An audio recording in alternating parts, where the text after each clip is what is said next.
वो मैं कर दूंगा थोड़ी देर में, उसकी कोई बात नहीं यार।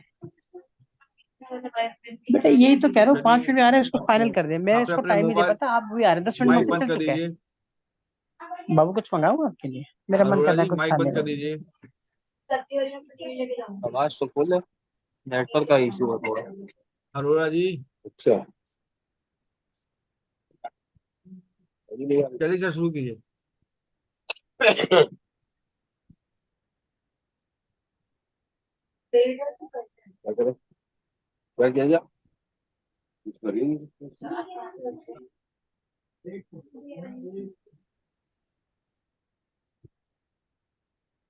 Thank you very much everyone. आप सभी के पधारने का बहुत बहुत हार्दिक धन्यवाद। मैं गायत्री मंत्र से प्रारंभ कर रहा हूँ और मेरी आप सभी से प्रार्थना है कि मेरे साथ गायत्री मंत्र का आप लोग भी उच्चारण करें। वो म्यूट तो हमारी लेकिन साइड अपने से होगा। माइक्रोफोन अपने सब आवाज ही म्यूट नहीं आ रखें। रही यार। माइक्रोफोन सब अपने म्यूट रखें, बंद रखें। ओम भूर्भुवः स्वः तत्सवितुर्वरेण्यं भर्गो देवस्य धीमहि धियो यो न प्रचोदयात्। Thank you everyone. मैं अपने आज के सरस्वती पुत्र श्री अंकित गर्ग जी से रिक्वेस्ट करूंगा सहारनपुर वालों से कि अपना उद्बोधन प्रारंभ करें। धन्यवाद अंकित जी। सर। आज की वेबिनार में आप सभी का स्वागत है। लाइव स्ट्रीम होगी सर? जी हो गई। Thank you sir. आज की मीटिंग स्टार्ट करते हुए कुछ अपडेट्स हैं जो हमें सितंबर रिटर्न से शुरू करने हैं। तो एक बार मैं पहले भी बता चुका हूँ, लेकिन फिर भी क्योंकि अभी तक हम ऑडिट में बिजी थे, नहीं भी याद रहती कुछ चीज़ें, छोटी छोटी चीज़ें हैं वो बताऊंगा। उसके बाद 3-4 क्वेरीज हैं, क्वेरीज लेंगे। सबसे पहली चीज़ आरसीएम लायबिलिटीज स्टेटमेंट की थी। जब हम 3B फाइल करते हैं तो उसमें हमें अगर कोई हमारी आरसीएम की लाइबिलिटी है वो 3B में रिपोर्ट करनी होती है, और उसके बाद उसका इनपुट क्लेम करते हैं टेबल 4 में, 3B में। अगर हमारा कोई भी अप्रैल 23 से और लास्ट अगस्त 24 तक किसी भी रिटर्न का कोई आरसीएम की लाइबिलिटी जो हमने 3B में पे कर रखी है, लेकिन हमारे आर उसका इनपुट लेने से रह गया है टेबल 4 में, तो उसके लिए हमें एक रिपोर्टिंग करनी है आरसीएम लायबिलिटी स्टेटमेंट में कि हमारी ये इतनी आईटीसी हमने पे कर रखी लेकिन इसका इनपुट क्लेम नहीं किया है। ये आरसीएम का लेजर है। लेजर हमारे लेजर्स में आरसीएम लायबिलिटीज ओब्लिक स्टेटमेंट के नाम से लेजर वहाँ पे मिलेगा। जैसे हम इस पे क्लिक करेंगे वहाँ पर अमाउंट रिपोर्ट करने का ऑप्शन आएगा, जहाँ पे हम अपना सीजीएसटी, एसजीएसटी, आईजीएसटी रिपोर्ट कर सकते हैं। इसकी वहाँ पे रिपोर्ट करने के अलावा हमें अपना 3B में इनपुट क्लेम करना होगा। वहाँ पे रिपोर्टिंग पर्पज सिर्फ इतना है कि आपके स्टेटमेंट में वो चीज़ मैच हो जाए। जब क्योंकि जो आप आरसीएम लायबिलिटी स्टेटमेंट देख पाएंगे वो जब से ये स्टार्ट हुआ है तब से देख पाएंगे, अगस्त से, अगस्त 24 से आगे के लिए। उससे पिछला स्टेटमेंट नहीं दिखेगा। तो इसलिए अगस्त तक की हमारी जो भी हमारी लायबिलिटीज पे की हुई हैं और उसका इनपुट लेने से रह गया है, तो उसका ओपनिंग यहाँ पर डिक्लेयर करना पड़ेगा, जिससे आपका 3B से वो डाटा मैच होता है। इसके अलावा दूसरी चीज़ है बैंक अकाउंट अपडेट। अभी तक हम जो अब पुराने रजिस्ट्रेशन थे सबके, हमने जब वैट से जीएसटी में ट्रांसफर किए थे उस टाइम बैंक अकाउंट अपडेट किए थे। तो कुछ बैंक अकाउंट आईएफएससी चेंज होने की वजह से वैलिडेट नहीं हो पाए, और कुछ के अकाउंट्स उस टाइम पे किसी ने सेविंग अकाउंट वगैरह अपडेट कर रखे हैं तो वो भी वैलिडेट नहीं होंगे। सितंबर की R1 आपकी तभी सबमिट होगी जब आपका जो बैंक अकाउंट अपडेट है वो वैलिडेट हो जाए। बैंक अकाउंट आपका तभी वैलिडेट होगा अगर आपका बैंक अकाउंट आपके जीएसटी से एक्टिव है, आपके जीएसटी से अटैच है। जिस जीएसटी से आपका अटैच होगा बैंक अकाउंट तभी वो वैलिडेट होगा। आपको अपने सभी डीलर्स के बैंक अकाउंट अपडेट करने होंगे। जब वो वैलिडेट होगा तभी आपकी R1 फाइल होगी, वरना आपका R1 फाइल करने का ऑप्शन बंद हो जाएगा। वने हम यूज कर चुके हैं। अब क्वार्टरली रिटर्न्स के लिए भी हम वने यूज कर पाएंगे, क्योंकि अभी तक मंथली रिटर्न्स के लिए यूज किया था। क्वार्टरली रिटर्न्स के लिए भी हमारे पास 13 तारीख के बाद ऑप्शन अवेलेबल अवेलेबल रहेगा 3B फाइल करने तक। इसके अलावा B2CL के लिए था। अभी तक B2C लार्ज में हम 2.5 लाख की या 2.5 लाख से ऊपर की बिलिंग रिपोर्ट करते थे अगर हम स्टेट से बाहर किसी को अनरजिस्टर्ड डीलर को सेल करते हैं। तो उसमें अब उसकी लिमिट 1 लाख कर दी है। अगर 1 लाख या 1 लाख से ऊपर का कोई भी बिल B2C का कटेगा, अनरजिस्टर्ड डीलर के लिए कटेगा स्टेट से बाहर, तो उसकी रिपोर्टिंग हमें B2C लार्ज में करनी होगी। इसके अलावा 3B में एक और ऑप्शन आ रहा है निगेटिव लाइबिलिटी का। अभी तक क्या होता था, हम अपनी GSTR1 फाइल करते थे। GSTR1 फाइल करने में अगर हमारी कोई लाइबिलिटी IGST की थी, गलती से हम CGST IGST पेड कर देते थे, उसी के थ्रू वो 3B में भी CGST IGST पेड हो जाती थी। नेक्स्ट मंथ में जब हम उसे रिवाइज रिटर्न के थ्रू उसे करेक्शन करते थे, तो हमारी लाइबिलिटी निगेटिव में R1 में शो हो जाती थी, जबकि 3B में वो निगेटिव लाइबिलिटी नहीं आती थी। वो उसे पोर्टल एक्सेप्ट नहीं करता था। अब से वो निगेटिव लाइबिलिटी भी एक्सेप्ट कर लेगा, जिससे हमारी कोई भी एरर है वो फ्यूचर रिटर्न्स में को सफर नहीं करेगी। इनवॉइस मैनेजमेंट सिस्टम नया आने जा रहा है, IMS, जिसमें जिन डीलर से हम परचेज करते हैं उसका सारा डाटा IMS में रिफ्लेक्ट करेगा, जहाँ पर 3 ऑप्शन दिए जाएंगे आपको: एक्सेप्ट, रिजेक्ट एंड पेंडिंग। अगर आप उससे एक्सेप्ट करते हैं तो उसका डाटा आपके 2B से 3B में चला जाएगा। अगर आप उसे रिजेक्ट करते हैं तो वो डाटा आपके पोर्ट 3B से हट जाएगा, 3B में उस बिल का इनपुट रिफ्लेक्ट नहीं होगा। तीसरा ऑप्शन है पेंडिंग का। अगर आप उसे पेंडिंग रखते हैं तो उस मंथ के 3B में उसका इनपुट रिफ्लेक्ट नहीं होगा। जब आप उसे एक्सेप्ट या रिजेक्ट करेंगे तब उसका डाटा इनपुट 3B में रिफ्लेक्ट होगा। इसका यूज हमें कब और कैसे करना है? अगर हमारे सारे बिल मैच हो रहे हैं और हम इन तीनों में से कोई भी ऑप्शन यूज नहीं करते हैं तो कोई दिक्कत नहीं है, हमारा सारा डाटा 3B में आ जाएगा। अगर हमारा कोई बिल ऐसा है जो हम एक्सेप्ट कर रहे हैं और कुछ बिल ऐसे हैं जिनको हमें रिजेक्ट करना है, तो रिजेक्ट में वो बिल आएंगे जो हमारे से रिलेटेड नहीं है या हमारी इनवॉइस से डाटा उनका मैच नहीं हो रहा है। पोर्टल पर डाटा कुछ और आ रहा है और आपका डाटा कुछ और है, तो आप उसे वहां से रिजेक्ट कर सकते हैं। सामने वाला फिर जब करेक्शन करेगा तब आप उसे एक्सेप्ट कर लेंगे।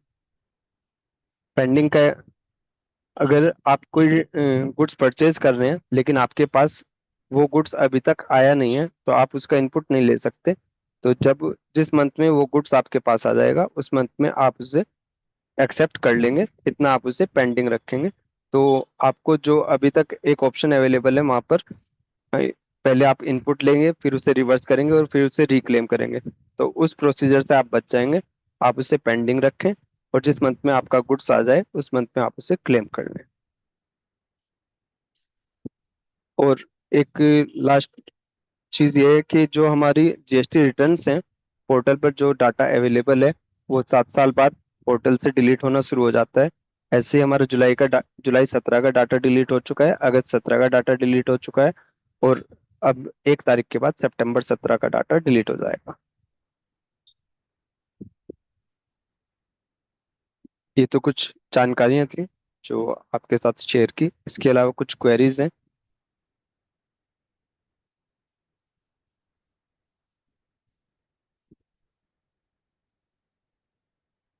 मेरे पास एक क्वेरी आई है जिसमें उन्होंने पूछा है कि डेबिट नोट की लास्ट डेट क्या हो सकती है। अगर कोई इनवॉइस 17-18 की है, उसके अगेंस्ट में कोई डेबिट नोट आज की डेट में इशू करना चाहे तो क्या किया जा सकता है? इसके बारे में सब अपनी राय दें।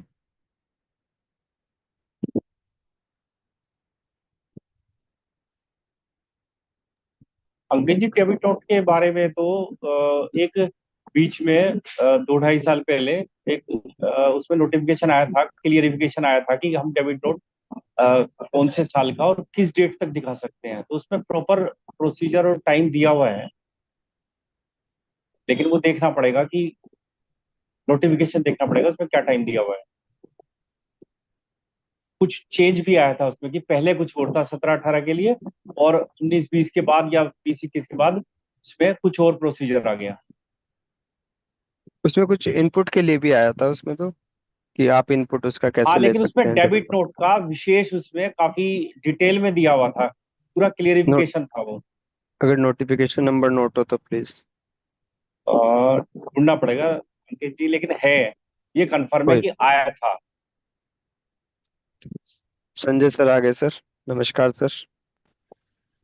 अंकित सर, जी सर।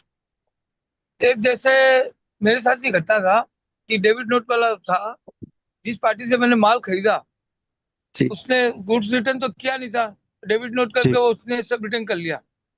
जी अब मेरा प्रश्न है कि गुड्स तो मैं खरीदा था और बेचा, और जी बेच के मैंने उसका टैक्स भी जमा दे दिया। जी। तो अब ये जिसको मैंने पेमेंट किया वो तो बुक्स में दिख गया कि मैंने उसको पेमेंट किया, तो एंट्री कंप्लीट कैसे होगी? नहीं, आपने भी माल सेल आउट कर दिया और सामने वाले ने आपको डेबिट नोट दिया ना उसका। हाँ, डेबिट नोट का तो डेबिट नोट किस लिए दिया? माल गुड्स रिटर्न का बोल के दिया ना, इसका मतलब तो गुड्स आपके भी तो आपके गया। पास कुछ आपके पास कुछ रिटर्न नहीं आया। गुड्स गया ही नहीं, मैंने परचेज किया था। आपने परचेज किया, ठीक है। आप उसने आपके पास डेबिट नोट, गलती से व्यापारी ने डेबिट नोट कर दिया। आपको अंकित डेबिट अंकित नोट जी अलग से इशू किया सर। अंकित जी, हाँ बोथरा जी का क्वेश्चन मैं बताऊं जो तो काफी जी टाइम चला था। एक्चुअल में इन्होंने जिससे माल खरीदा था उसने गलती से एक इनको क्रेडिट नोट इशू कर दिया, जबकि जी, इन्होंने वो माल क्रेडिट नोट वापस का ही नहीं मैटर किया। था ना सर, वो तो हाँ, वो डेबिट नोट। हाँ, क्रेडिट नोट क्रेडिट नोट। हाँ। नहीं, जी उसने अच्छा डेबिट नहीं क्रेडिट नोट इशू किया था आपको, क्योंकि आपने माल अच्छा। वापस नहीं किया था, उसने क्रेडिट नोट इशू कर दिया था आपको। हाँ तो आप ये कह ठीक है। रहे थे कि मैंने माल वापस नहीं किया है, तो मैं कैसे एंट्री दिखाऊंगा उसकी, क्योंकि आपने वो तो गलती थी ना उसने, आपने तो वापस किया ही नहीं था माल, तो जो माल वापस नहीं किया तो वो क्रेडिट की एंट्री लेस होगी उसमें। आपने तब ये भी कहा गया था ना, आपको सलाह दी थी कि आप उसको अपने एंटर ही मत करो जब आपने तो पूरी ली है, क्योंकि यदि आप उसकी क्रेडिट नोट को देखेंगे तो फिर आपको अपनी आईटीसी कम करनी पड़ेगी उस परचेज की। नहीं, वो तो कर दिया। मैं कह रहा हूँ आप जो संजय सर जो बात बोल रहे हो ना, एकदम कुछ ठीक बोले हो, कुछ बात घुमा दिया आपने। बात यह है कि माल तो मेरे पास है ही है, और माल मैंने बेच भी दिया। हेलो, जी सर, सुन रहे हैं, कोई नहीं। मैंने माल खरीदा, माल बेच भी दिया। जी लेकिन कल पार्टी ने जो क्रेडिट नोट बनाया, तो टैक्स के साथ माल का क्रेडिट नोट बनाएगा वो। सर, वो क्रेडिट नोट बनाया था वो, लेकिन वो गलती से बना था ना क्रेडिट नोट आपका। हाँ। वो तो फिर बाद में उसमें करेक्शन हो गई थी ना, उसने बाद में हटा दिया था ना नहीं, उसको। पार्टी ने कुछ नहीं किया फिर। आपने क्या किया था उसमें। मैंने उसको पेमेंट, माल जो खरीदा था उसका पेमेंट कर दिया। हाँ जी, आपने तो पूरी और पेमेंट कर दी थी, आपने क्रेडिट नोट को अपने यहाँ एंटर ही नहीं किया था। तो बाद में मैंने जो देखा कि मैंने तो माल बेचा है, अब उसके हो या ना हो, तो मैंने डर के मारे इंटरेस्ट पेमेंट भी कर दिया टैक्स का। वो तो आपके एक, टू ए से हट गई थी ना वो अमाउंट। जैसे हाँ क्रेडिट नोट तो आया, जब क्रेडिट नोट से आपके अमाउंट कम हो गई। जी जीएसटी 9 जब मैं भरने गया था ना, जी जी जी जी। मैंने आईटीसी ली थी 281, हाँ जी। और जीएसटी 9 मेरे को बोला कि 278 मिलेगा तुमको। जी जी। तो मैंने उसका डिफरेंस का पैसा जमा दे जमा के कर दिया, जमा कर दिया बराबर कर सर आप। दिया। लेकिन एंट्री तो कंप्लीट हुई नहीं, तो मेरा, मेरे हिसाब से तो उसका तो रुपया मेरा खड़ा रह गया पार्टी के पास। हाँ जी। ये एंट्री कंप्लीट तो हुई नहीं मेरी। आप आपकी तो एंट्रीज, आप तो क्रेडिट नोट को कहीं पे अपने यहाँ एंटर नहीं कर रहे ना, आपका तो अमाउंट पूरा हो हाँ चुका। वो तो उसने हाँ एंट्री करी तो वो उसके यहाँ गलती हो रही है। आपके यहाँ हाँ गलती नहीं हो रही, आपके यहाँ तो 3,000 की एक तरीके से पेनल्टी लग गई आप पे बस। हाँ, बस वही हो गया। हाँ जी। तो मतलब आज 2 साल बाद जब असेसमेंट होगा तो मेरे साथ जी। ऑफिसर क्या करेगा? कुछ नहीं, आपने तो पे कर दिया ना सर, आपके पे तो कोई प्रॉब्लम आएगी ही नहीं। हाँ, मैंने टैक्स की तरफ, मतलब टैक्स में कोई तरह की मतलब भूल चूक नहीं हाँ की जी। एक तरह से। जी जी जी, आपके यहाँ से कोई। हाँ बोथरा जी, आप उतने अमाउंट को अपने स्टॉक में से कम कर सकते हैं, जितने का क्रेडिट नोट है जिसकी आपने आईटीसी ली है, उतने उतने का अच्छा स्टॉक कम कर सकते हैं आप। अच्छा, लेकिन वो सर कर इन्होंने लूंगा। सेल भी दिखा दी ना सर। नहीं तो सेल दिखा दी, तो जब गुड्स की सेल दी तो फिर स्टॉक कहाँ से आया जब गुड्स रिटर्न हो गया, तो ये क्रेडिट नोट हो गया जिसको इन्होंने जब आईटीसी कम मान ली, तो उस इन्होंने अमाउंट के तो अगेंस्ट में जिसकी जमा भी करा आईटीसी, दिया ना, जो जितनी डिफरेंस आ रहा था आईटीसी वो जमा जमा करी, करा दिया था। तो उसका स्टॉक की कहाँ गया, उसकी वैल्यू कहाँ गई उससे रिलेटेड गुड्स की? अब ये बताइए, या तो आपके स्टॉक से कम होगा वो। यही तो मेरे बाद में समझ में आया कि ये तो लफड़ा ही रह गया मेरे लिए। बोधरा जी, आपने यदि उतना कम करके आरआईटीसी जो आपने पहले ज्यादा ली और बाद में 3,000 कम कर दिया, तो इसका मतलब यही तो माना आपने क्रेडिट नोट से कि उतना माल नहीं है, तो उतना माल आप अपने स्टॉक से कम कर सकते हैं। तो स्टॉक, स्टॉक से तो कम परचेज, लेकिन परचेज तो दिखाना होगा। अरे तो परचेज आपकी, मैं एक एग्जाम्पल दे रहा हूँ, आपने एक पार्टी से 1 लाख रुपए का माल खरीदा, हम्म, उसके बाद उसने 20,000 रुपए का आपको बाद में क्रेडिट नोट दे दिया, तो 80,000 रुपए की हाँ तो माल रह गई ना। और हाँ वास्तव में माल आपके पास 1 लाख रुपए का था, हाँ। और आपने जो 20,000 रुपए का क्रेडिट नोट दिया उस पर भी आपने आईटीसी जमा कर दी। हम्म, तो जब आपने जमा कर दी तो इसका मतलब आपने खुद ही मान लिया ना कि 80,000 रुपए का ही माल रह गया मेरे पास, 1 लाख की आईटीसी ली थी मैंने, तो हाँ। 20,000 रुपए का स्टॉक कम कर लीजिए अपने में से, स्टॉक में से। अच्छा, क्लियर हो जाएगा आपका, कोई अधिकारी कोई क्वेश्चन ही नहीं कर सकता उस चीज का। अस्सी ठीक है, हजार रुपए की व्यापारी का। आईटीसी बस आप स्टॉक कम कर लीजिए। ठीक है, थोड़ा सा अभी मैं समझ नहीं पाया हूँ, फिर समझूंगा तो फिर अगली बार पूछूंगा। आप मुझसे पूछ रहे हैं। संजय सर, अंकित डेबिट भाई नोट के आप, ऊपर थोड़ा सा। भाई आपका मेन क्वेश्चन ये था, डेबिट नोट हाँ जी। आपकी जी लास्ट डेट क्या है? तो वो जी। सेक्शन 2 में साफ है, नेक्स्ट ईयर के सितंबर तक की डेट थी, अब वो 15 नवंबर होगी नेक्स्ट ईयर, और जो साल आपका एंड होगा 15 उसके जी, नेक्स्ट में 15 नवंबर तक आप इशू कर 15 नवंबर तक हम उसे इशू कर सकते हैं। सेक्शन कोई 24। अगर 18 19 19 20 के अगेंस्ट में कोई देना चाहे तो नहीं दे सकता। उसके लिए एक सर्वर, वो बिल्कुल ठीक कह रहे हैं, कहा था बाद में कभी भी दे सकते हैं तो कर सकते हैं, वो देख लेने वाली बात है। ठीक। तो जी जब इन्होंने आपके लिए, ये शायद 2021 तक के लिए आएगा जो भी चेंजेस होगा, जहां तक इन्होंने आईटीसी नवंबर 21 तक आ जाएगा जी, वो नवंबर आईटीसी परमिट करिए नवंबर 21 तक की, तो डेबिट नोट भी नवंबर 21 तक के लिए परमिट करे। 21 बिल्कुल ठीक कह रहे हैं। एक दूसरी क्वेरी आई है सर, किसी पार्टी का रजिस्ट्रेशन अगर हम लेते हैं तो वो कितना बैकडेट से लिया जा सकता है? क्या बैकडेट का कोई प्रोविजन जीएसटी में है? नहीं है। कोई अगर 3 महीने या 4 महीने पहले से अपना रजिस्ट्रेशन शो करना चाहता है? ये तो वो उसमें डेट डालता है, तो वहां पर फिर वो वहां क्यों पर तो दिखाना ऑप्शन नहीं चाहता आता, वहां पर तो ऑप्शन ही नहीं है? आता सर, जैसे डेट डालने का। जहाँ वॉलेंट्री वाला आता है ना ऑप्शन, हाँ जी, हाँ जी। डेट ऑफ वॉलेंट्री, वहां पर जी आप देखिए यदि वो वहां से लेता है वॉलेंट्री, देखिए दो जी कंडीशन अलग अलग है। वो 4 महीने पहले से लेता है तो इसका मतलब या तो वो ये दिखाना चाहता है कि मैं I am liable to take the registration from such date. जी। अब उस डेट से करता है तो फिर उस पर पेनल्टी की कार्रवाई हो सकती है पर डे के हिसाब से लेट फीस पे, वो उसने भरेगा नहीं वो। समझिए ना सर, यदि वो मालूम तो पड़ता है कि आज की नहीं, डेट में पेनल्टी, रजिस्ट्रेशन लेता है। ऐसा कोई पेनल्टी का प्रोविजन है सर?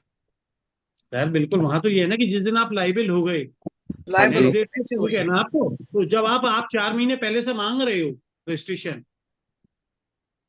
तो किस कंडीशन में आ रहा है? यदि वॉलेंट्री मांग रहे हैं तो उसमें डेट तो आएगी वही जिस डेट में ग्रांट रजिस्ट्रेशन होगा। वैट के अंदर तो ये था कि विद इफेक्ट फ्रॉम आता था, हाँ जी।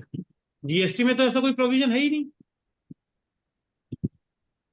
तो कोई वहां तो कोई बेनिफिट मिलना नहीं, वो तो डेट ऑफ रजिस्ट्रेशन पे वही आएगी जिस डेट को उसको ग्रांट हुआ। संजय भाई उसमें सिर्फ इतनी सी लाइन है कि जिस डेट से आप लायबल टू रजिस्टर हो गए उस डेट के बाद 30 दिन के अंदर आपको अप्लाई करना है।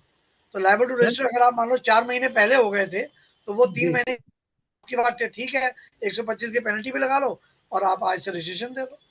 नहीं तो सर रजिस्ट्रेशन तो वो आज की डेट से देंगे, वहां पे इसमें तो ऑप्शन है ही नहीं ना, हाँ विद होगा इफेक्ट 30 फ्रॉम, दिन से पहले, तो पर्पस बिल्कुल क्या आज है? से देंगे रजिस्ट्रेशन, ठीक बात है, वो आज से देंगे सर अभी रजिस्ट्रेशन। तो ये कह रहा हूँ ना सर ललित जी की कोई पर्पस है ही नहीं उस चीज का, ये कहाँ दिखाना चाहते हैं? वैसे अपने बुक्स ऑफ अकाउंट्स में आप रखते रहिए, कल को जब क्वेरी आएगी तो डिपार्टमेंट को प्रूव करना, ओनर्स प्रूव होगा कि मैं उस दिन लाइबल था या नहीं था।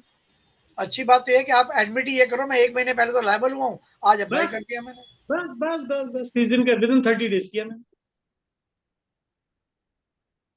ठीक है सर। इसके अलावा एक क्वेरी हो रही है सर, जो सर्कुलर 183 आया था, बाद में 19 20 20 21 के लिए 193 दूसरा जी सर्कुलर आया था, तो उसमें 20 21 के लिए में आईटीसी लेने के लिए क्या क्या प्रोविजन है सर? तो बीस उसमें इक्कीस में सर्कुलर में बहुत साफ साफ लिखा वही हुआ है कि वो सर्कुलर जो डेट था फिक्स थी 1 अप्रैल 2020 से लेके दिसंबर 2020 तक जितना टूए में अवेलेबल है उसका 10%, और जनवरी 21 से लेके मार्च 21 तक उसका जितना टूए में अवेलेबल है उसका 5% एक्स्ट्रा अवेल कर सकते हैं। लेकिन साथ ही 183 साथ लगेगी, जो आप एक्स्ट्रा अवेल कर रहे हैं उनके लिए आपको 183 कंडीशन पूरी करनी पड़ेगी बस। सर इसमें एक चीज ये है एक डीलर ने क्या किया कि वो 20% 10% नहीं देखा और अपना इनपुट क्लेम कर लिया, जबकि वो अमाउंट बाद में रिफ्लेक्ट हो रही है। तो उस केस में उसको क्या करना होगा? कुछ नहीं करना अंकित जी, मेरे अनुसार। वो तो उसकी जेन्युइन आईटीसी थी, वहां तो कंडीशनल था ना हाँ वो, जी। जो हाँ जी। 1 जनवरी से खत्म हो गया। उससे पहले तो यही था ना कि आप एडिशनल ले ले। वो सर उन कंडीशंस के लिए आया था कि जब आपको दिखाई नहीं दे रहा, उस कंडीशन में यदि आप पे पेपर है तो उसका 105%, 110% आप ले सकते हैं। जी। जब मेरा रिफ्लेक्ट कर रहा है तो मैं तो पूरा लूंगा।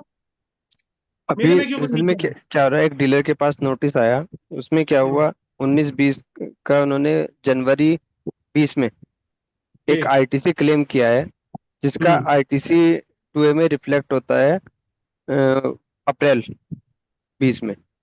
ठीक है। तो उसके लिए ये नोटिस आया कि आपका जनवरी में जब रिफ्लेक्ट नहीं हो रहा था, आपने उसे क्लेम कैसे कर लिया, तो इसे तो आप पूरा जमा करें। नहीं अंकित जी, एक बात बताइए, मैंने जिस इनवॉइस से लिया उस दिन नहीं दिखाई दे रहा था, आज की डेट हाँ में जी। जब मैं ले रहा हूँ उससे पहले वो दिखाई दे रहा है, तो मुझे क्लेम क्यों नहीं हम्म, मिलेगा? मेरी तो 16(2) की कंडीशन सारी पूरी है। और वो वाया सर्कुलर आया था, नोटिफिकेशन नहीं था। जी। सर्कुलर कभी भी बाउंड नहीं होता। और बहुत आप चैलेंजिंग होता वो। और आप आज जो रिप्लाई करेंगे, आप उसमें केवल ये लिखेंगे 2A में इतना अवेलेबल है, इतना बस लिया है पूरी मैंने, दिखाई बात दे, खत्म। पूरी कुछ दिखाई कहना दे नहीं रही है और मुझे। मेरे पे कोई लाइबिलिटी नहीं जैसे बनती। 8A में भी पूरी अमाउंट आ रही है, 8A के अकॉर्डिंग भी बेनिफिट मिल रहा है, लेकिन फिर अधिकारी वो बताओ, मनमर्जी के हिसाब से अपना वो सर नोटिस वो बना अपने रखा हिसाब है। से इंटरप्रेट कर रहे हैं ना, उस प्रोविजन हाँ को जी। अपने हिसाब से सोच रहे हैं जी। अधिकारी। आज की डेट ये में तो तो वो कुछ नहीं कर सके उस पॉइंट पे। पांच जी वो सर। 10%, 5% वाली कंडीशन तो आई थी सर। नहीं, वो वो नहीं, तो कंडीशन अमेंडमेंट आई हुआ ही थी था ना। नोट। ये प्रियंकी बिल्कुल आई थी उस कंडीशन में। ये कहता सपोज दैट मेरी पूरी दिख रही है आज की डेट में 2A में। आज आप मुझे नोटिस दे रहे हो 19-20 के लिए, तो मेरा हाँ 2A आज पूरा तो दिखाई दे रहा है। नहीं, उनका कहना है कि 2A में तो होगा आईटीसी, लेकिन 2B में नहीं दिख रहा होगा ना।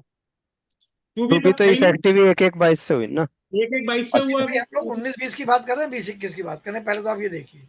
19-20, जनवरी अच्छा 20। हाँ, वो तो उसके लिए था कि तो 2A वही में यदि करता ही है रिफ्लेक्टेड आपका, नहीं हो रहा। 183 लगा हुआ है। तो अंकित जी इसमें मतलब जब हमने रिटर्न की है तो उस टाइम 2A में अवेलेबल नहीं था वो। पूरा था अवेलेबल, इन्होंने पूरी ले नहीं, ली। जनवरी में नहीं था सर, वो अप्रैल में आया बस, इतना अंतर है सर। तो सर ऐसा हो जनवरी में सकता है ना हमारी दिसंबर, अंकित जनवरी भाई, में हो 10,000 सकता है का मतलब आईटीसी था, पोर्टल पे दिसंबर हाँ नहीं नहीं था, तो बिल आईटीसी के तो अकॉर्डिंग वो ओरिजिनली ले वही लिया। का था ना। नहीं, हाँ जी। मतलब सर ओरिजिनली पोर्टल जहाँ तो पे दिसंबर 2A का में था नहीं ना। था ना। नहीं, वो अप्रैल में टू आया है। हाँ तो 2A और में सर जहाँ अवेलेबल नहीं था ना। तो उस टाइम जो कंडीशन थी वो ये थी ना कि आप 20% या 10%, जो अलग हाँ अलग जी। कंडीशन थी वो लेना था। हमने ले जी। लिया वो पूरा पूरा 10,000। हाँ जी। और आज नोटिस आता है। तो जी। आज ये वाली बात तो सही है कि यदि हम रूल से चलें तो वो आईटीसी 10,000 का हमें हालांकि सबने लिया, हमने भी लिया, तो वो लेना नहीं था। हमें उसमें दस तो हजार में से 20% ही लेना था। सर एक वो प्रोविजनल, नहीं, प्रियंक जी वो प्रोविजनल बेसिस पे भाई आया की था। बात बिल्कुल ठीक है। हम 19-20 के लिए 193 नंबर पे हम लोग जा क्यों रहे हैं?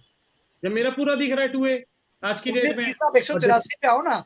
आप सिंपल बात ये कहो कि ठीक है, जनवरी में नहीं दिख रहा था, अप्रैल में है, और 183 कंडीशन पूरी कर रहा हूँ, ये पकड़ो। प्रियंक जी आज की डेट में एडजुडिकेशन हो रहा है मेरा 19-20 का, करंट डेट में सितंबर आज में। की श्रेयांश डेट को में फोन लगा दो, श्रेयांश पंगाली को। मेरे आज की डेट में यदि मेरा आप एडजुडिकेट कर रहे हो तो आज की डेट में मेरे को उसका उसकी आईटीसी अवेलेबल है। आज की डेट में तो है सर। रिफ्लेक्ट कर रही है तो लेकिन सर जो लेकिन लेकिन लेकिन क्या वो उसका इंटरेस्ट चार्ज कर सकते हैं? जैसे क्यों 3 महीने बाद वो 2A में आया है, सर, तो उस सर टाइम तो का जो है सर, हमें है जो तो हमें जनवरी में लेना चाहिए था, और हमने वो दिसंबर में ले लिया या अक्टूबर में ले लिया, तो हमने प्रियंक पहले जी, ले लिया, तो उसका प्रियंक जी मुझे इंटरेस्ट एक बात चार्ज बताओ, कर सकते आप हैं। मुझे एक बात बताओ, ओरिजिनली कब की थी वो इनवॉइस? नहीं, ओरिजिनल तो दिसंबर उस मंथ जनवरी की की थी। थी। तो मेरे हाँ पे इंटरेस्ट में लाइबिलिटी आएगी। 2A डिपार्टमेंट का पोर्टल है, वही 2A से लूंगा आईटीसी, या मैं अपनी ओरिजिनल इनवॉइस से लूंगा आईटीसी? नहीं, 2A से लेके सर, लेकिन 2A में अवेलेबल तो नहीं नहीं था। नहीं नहीं नहीं सर, 1 जनवरी 22 के बाद कंडीशन हुआ कि जो 2B में रिफ्लेक्ट होकर वही लेनी है। उससे पहले कहीं पे भी नहीं लिखा था कि आपको 2A के अनुसार लेनी है। 2A जस्ट टू बी केवल आपको टू बी चेक करना था कि क्या क्या चीजें दिख रही हैं। कंपलसरी नहीं था 2 के अनुसार, आप देख लीजिए। सर जहाँ पे परचेज तो है पर रिफ्लेक्टिव नहीं हुआ, तो उसका क्या होगा? उसमें सर्कुलर ये बननेटरी से ही लगेगा। बिल्कुल हाँ परचेज तो बनने लगेगा। हमने किया लगाइए हमारे वहां पास। पर। बिल्कुल बिल्कुल। पर टू ए में रिफ्लेक्ट ही नहीं हो रहा। ना हो कोई बात नहीं, आप वहां 183 लगाइए 19-20 के लिए। 20-21 की 193 सर। 193 तो 20-21 की बात होगी ना ललित सर, सर अभी हम 193 19-20 है की बात 19-20 के लिए, 19-20 के लिए 193 है सर। शैलेश भाई, 20-21 अंकित के लिए सर, सर शैलेश भाई 20-21 सर आ के गए लिए। हैं, राहुल सर आ गए हैं। दिख रहा है। शैलेश भाई राहुल सर आ गए मेरे ख्याल से। हाँ आ गए, अंकित राहुल जी, सर आ गए। जी सर। अंकित यही यही इसको मेरे टॉपिक को बंद करें अगले ठीक टाइम के लिए। ठीक अगले है। सप्ताह फिर इस टॉपिक को जिक्र कर लेंगे। और आज के हमारे मुख्य वक्ता साहब पधार चुके हैं। मेरी सबसे रिक्वेस्ट है कि प्लीज अपने माइक्रोफोन म्यूट रखें आप सभी लोग। Thank you very much. Rahul sir आपका हार्दिक स्वागत है। नमस्ते। नमस्कार। और मैं शैलेश विश्वकर्मा जी, छतरपुर मध्य प्रदेश से, उनसे रिक्वेस्ट करूंगा कि आज पहले राहुल सर का परिचय दें, क्योंकि आज काफी लोग हमारे साथ नए हैं जो पहली बार आए हैं, जिन्होंने राहुल सर को देखा भी नहीं होगा। क्योंकि राहुल सर ही आज 3 साल बाद आए, बिल्कुल लॉकडाउन में शुरू शुरू में आए थे, अब आए। शैलेश भाई जी सर जरा नमस्कार सा पहले सभी आज को। सर का परिचय दें। और आज की 200 कितना नंबर था सर? अंकित सर कौन सा नंबर है अपना? 214। नहीं नहीं नहीं नहीं। नहीं नहीं नहीं नहीं, एक मिनट हाँ।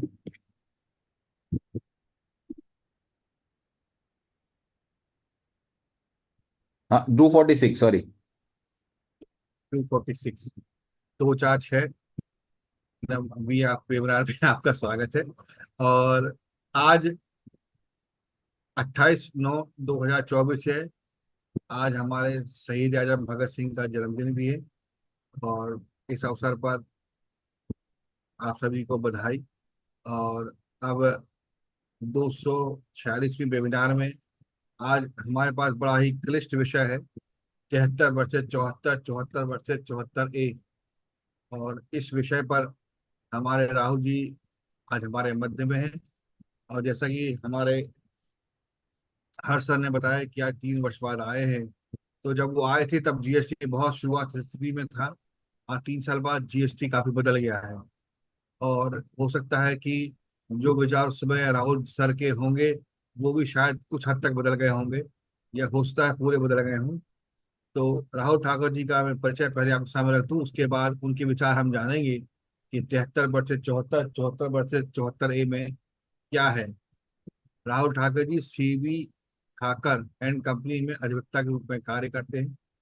आप पिछले 8 वर्षों से अप्रत्यक्ष करों के क्षेत्र में मुख्य रूप से काम करने वाले अधिवक्ता हैं।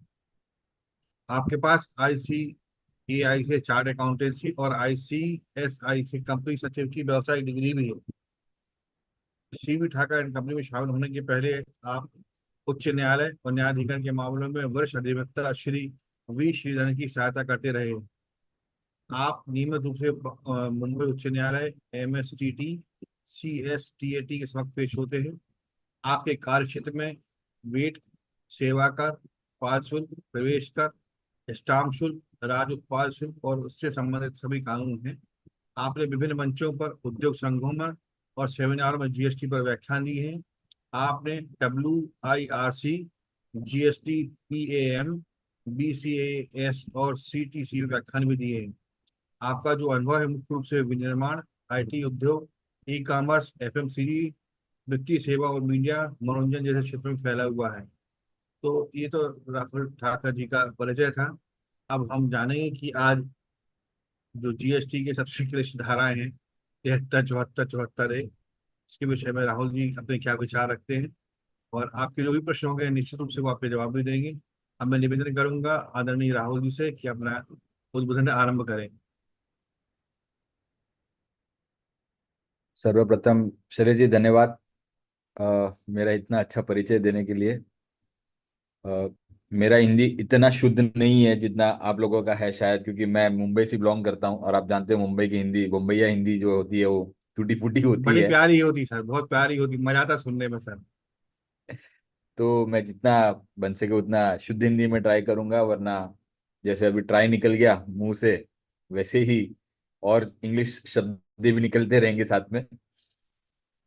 लेकिन और शैलेश जी ने एक इंट्रोडक्शन से पहले एक अच्छी बात बोली कि मैं 3 साल बाद मैं इस मौके का फायदा उठा रहा हूँ। 3 साल में शायद व्यू चेंज हो गए रहेंगे। और उससे भी बड़ी अच्छी बात उन्होंने ये बोली कि जीएसटी भी चेंज हो गया है। मतलब मौसम की तरह है जीएसटी भी। आज कुछ और सर्कुलर आ जाएगा, कल कोई और नोटिफिकेशन आ जाएगा, उसके बाद वापस से कोई और प्रावधान बदल देंगे।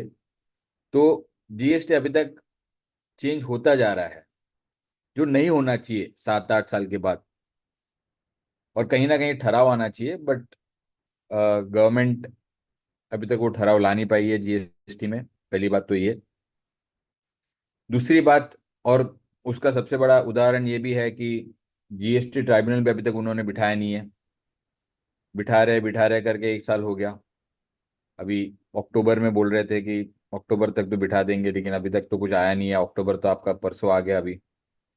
तो काफ़ी कुछ जीएसटी में अभी भी बाकी है। और मैं जस्ट अपना ये सेशन शुरू होने से पहले जो डिस्कशन चल रहा था कि 2020 में जो उन्होंने सेक्शन बदले, सॉरी 2022 से 20% लेना है, 5% लेना है, तो ये सब चीज़ें प्रैक्टिकली ग्राउंड लेवल पे अधिकारी जब इसे अप्लाई करते हैं तब पता चलता है गवर्नमेंट को कि ये उन्होंने क्या गलतियां की है। उस फीडबैक से वो वापस से कुछ ना कुछ प्रावधानों में चेंज करते हैं। और इसीलिए जीएसटी में काफ़ी चेंजेस है। एक stable GST of course tax payer के लिए अच्छा है, लेकिन हम जैसे प्रैक्टिशनर्स के लिए अनस्टेबल जीएसटी ज़्यादा अच्छा है। बट रिक्वायरमेंट है कि एक स्टेबल जीएसटी होनी चाहिए। और उसी स्टेबिलिटी के लिए आज का जो अपना टॉपिक है 73 वर्सेस 74 वर्सेस 74A, जो 74A जो लाए हैं अभी, वो एक स्टेबिलिटी की तरफ एक पहला कदम है एजुकेशन का, गवर्नमेंट का। हम सभी जानते हैं कि जीएसटी के रिटर्न सेल्फ असेसमेंट रिटर्न्स है। जो टैक्स पेयर रिटर्न फाइल करता है वो खुद अपने हिसाब से आउटपुट लायबिलिटी डिक्लेयर करता है, आईटीसी लेता है। आईटीसी खैर अभी काफ़ी हद तक 2B में से ही लेना पड़ता है। और अगर समझो 2B में नहीं है तो अपने आप वो रेड मार्क हो जाता है। तो अभी जो जीएसटी जो चल रहा है वो सेल्फ असेस रिटर्न बेसिस पे चल रहा है कि आप खुद आउटपुट लायबिलिटी दिखा रहे हो और बाद में उसका आईटीसी ले रहे हो आप परचेसेस पे। और जो नेट लायबिलिटी आती है वो आप या तो क्रेडिट से भरते हो या कैश से भरते हो, depending upon the balance in the ledger. अब उसी सेल्फ असेस रिटर्न को हमने ये वैट में भी देखा था, सर्विस टैक्स में भी देखा है कि कहीं ना कहीं वो अधिकारी उसको चेक करते हैं कि आपने जो रिटर्न फाइल किया है वो बराबर किया है कि नहीं किया है। ये हम सबको पता है। और चेक करने के लिए एक तरीका होता है, एक पद्धत होता है जो प्रावधानों में दिया हुआ है। 31 मार्च 2024, मैं रिपीट करता हूँ, 31 मार्च 2024 तक 2 सेक्शन लागू होने थे, सेक्शन 73 और सेक्शन 74। दोनों की अलग अलग प्रावधान हैं। ठीक है, सब्जेक्ट सेम है। जो रिटर्न आपने फाइल किया है उसके बाद वो स्क्रूटिनाइज करेंगे और उनको लगेगा कि आपने शॉर्ट पेमेंट किया है या फिर आपने ज़्यादा आईटीसी लिया है या आपको रिफंड ज़्यादा मिल गया है, तो आपको नोटिस के द्वारा आप पे डिमांड रेस करेंगे। उन दोनों सेक्शंस की वजह से काफ़ी मेस हो रहा था, क्योंकि आप आज भी देखोगे सेक्शन 128A जो आया है, 128A में उन्होंने बताया कि जो 73 में नोटिस है उन्हीं को इंटरेस्ट और पेनल्टी की माफी मिलेगी। 74 के नोटिस को नहीं दिया उन्होंने, है ना। तो 73 की नोटिस को क्यों रखना चाहिए, सिर्फ 74 को क्यों नहीं? या फिर 73 में जो ऑलरेडी जिन्होंने भर दिया है उसका क्या, वो सब तो उन्होंने बताया नहीं है, जिसके लिए अभी सर्कुलर आना है। उस सर्कुलर में क्या आता है हम एक्सपेक्ट कर सकते हैं कि वो तो पिछला तो ऑफकोर्स रिफंड किसी को नहीं मिलना है, जिन्होंने नहीं पे किया है उनके लिए ये देने वाले हैं। उसी में और आगे जाते हैं, समझो कि 73 की नोटिस अगर आपको आई नहीं है क्योंकि आपने टैक्स ऑलरेडी भर दी है, तो क्या होगा? जैसे कि आपकी स्क्रूटिनी हुई, एएसएमडी 10 आया, एएसएमडी 10 में उन्होंने बता दिया कि भाई आपका 8A में फिगर जो है 3B के फिगर से कम है, उसका मतलब आपने आईटीसी ज्यादा लिया है। उस ज्यादा आईटीसी लेने की वजह से आपकी लायबिलिटी बनती है, समझो वो लायबिलिटी बनती है ₹1,00,000। आप बोलते हो ठीक है सर, मैं ₹1,00,000 आज भर देता हूं, मैंने इंटरेस्ट नहीं भरा, है ना? तो मैंने ₹1,00,000 भर दिया, और वो ₹1,00,000 भरने के बाद ऑफिसर ने भी कोई नोटिस नहीं इशू किया अभी तक, और 128A में 73 की नोटिस आना जरूरी है, तो ही आपको इंटरेस्ट और पेनल्टी की माफी मिलेगी। तो इस केसेस में क्या होगा? ये सब केसेस ओपन एंडेड है, हमें सर्कुलर का वेट करना है 73 और 74 के लिए क्या वो लोग ला रहे हैं। बट एक चीज जरूर मैं कहना चाहूंगा सर, आप सभी वरिष्ठ प्रैक्टिशनर्स है, काफी एक्सपीरियंस्ड है, कि जितना गवर्नमेंट माफी या फिर वेवर करना चाहती है, उतना ही वो मेस कर रहे हैं। ये मेरा व्यू है, आप सभी का व्यू सेम नहीं होगा शायद, लेकिन कहीं ना कहीं इम्प्लीमेंटेशन में बहुत गलतियां हो रही हैं, और जो चीज सिंपल होना चाहिए उसको अननेसेसरीली थोड़ा कॉम्प्लिकेट किया जा रहा है। Coming back to our topic, 73 versus 74 versus 74A। तो let me share my screen and एक मिनट, हाँ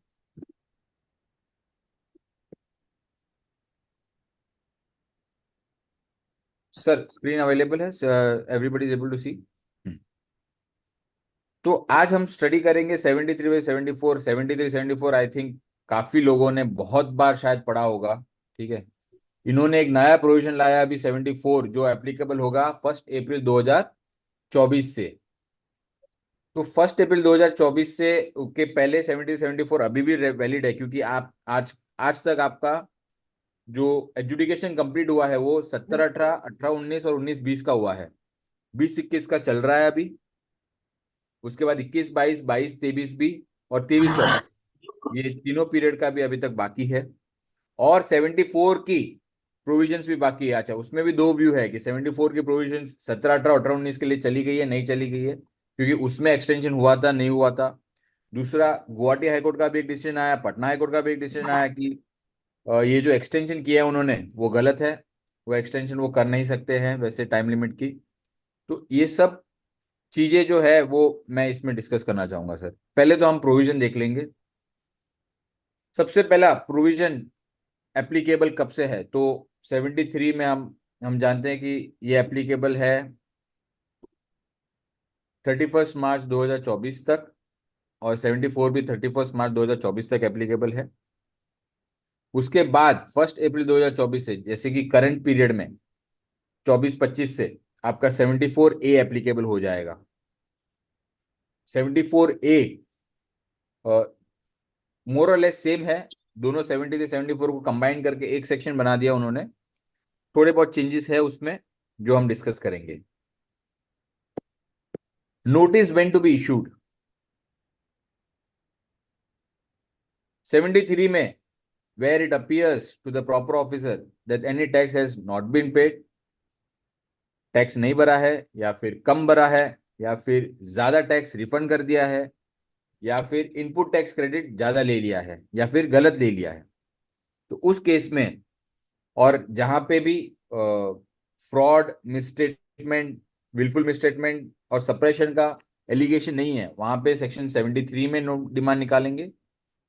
जहां पे भी फ्रॉड, विलफुल मिसस्टेटमेंट और सप्रेशन का एलिगेशन है, वहां पे 74 का प्रोविजन में उन लोग नोटिस निकालेंगे।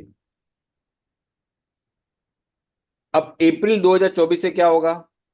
अप्रैल 2024 से नोटिस आपको 74A में ही निकलेगा। दो अलग अलग प्रोविजन नहीं है अभी। 73 74 चला गया। तो नोटिस आपका अप्रैल 2024 से 74 में ही निकले, 74A में ही निकलेगा। सिर्फ पेनल्टी की डिफरेंट प्रोविजन है, बाकी नोटिस कॉमन रहेगी। आपके खिलाफ अगर एलिगेशन है फ्रॉड, विलफुल मिसटेक, सप्रेशन का, तो आपको पेनल्टी उस हिसाब से लगाएंगे, अगर नहीं है तो पेनल्टी उस हिसाब से लगाएंगे। बस इतना ही फर्क है। बाकी नोटिस किस चीज के लिए निकालेंगे तो सेम, आपने टैक्स नहीं भरा है, या फिर आपने कम भरा है, या फिर आपको रिफंड ज्यादा दे दिया है, या फिर आईटीसी आपने गलत यूटिलाइज किया है, इन सभी चार चार सिचुएशंस में वो 74A में नोटिस निकालेंगे। तो इसमें कोई बड़ी चेंज नहीं है, सिर्फ 73 और 74 को मर्ज करके इन्होंने एक सेक्शन बना दिया है, और इस एक सेक्शन में सिर्फ पेनल्टी अलग कर दिया उन्होंने, वो आगे हम देखेंगे। तो as a said, main differentiating factor 73 में क्या था कि एलिगेशन नहीं था फ्रॉड, विलफुल मिसस्टेटमेंट, सप्रेशन वगैरह का। 74 में फ्रॉड, विलफुल मिसस्टेटमेंट और सप्रेशन का एलिगेशन है, और 74A में एलिगेशन की जरूरत नहीं है, उनको सिर्फ नोटिस निकालनी है, और पेनल्टी उस हिसाब से, फ्रॉड अगर रहेगा तो पेनल्टी आपको ज्यादा चार्ज करेंगे वो लोग, और फ्रॉड नहीं होगा तो पेनल्टी कम चार्ज करेंगे। तो both section 17, 74 have been merged into one section, 74A, and same section will apply for both the cases where fraud, willful misstatement or suppression is alleged or not. Right? Time limit देख लेते हैं, क्योंकि time limit बहुत important है। कहीं ना कहीं department अधिकारी भी काफी कंफ्यूज हो रहे हैं कि भाई अल्टीमेटली टाइम लिमिट है क्या, क्योंकि अलग अलग हाईकोर्ट अलग व्यू ले रही है, और सीबीआईसी एक अपना व्यू ले रही है।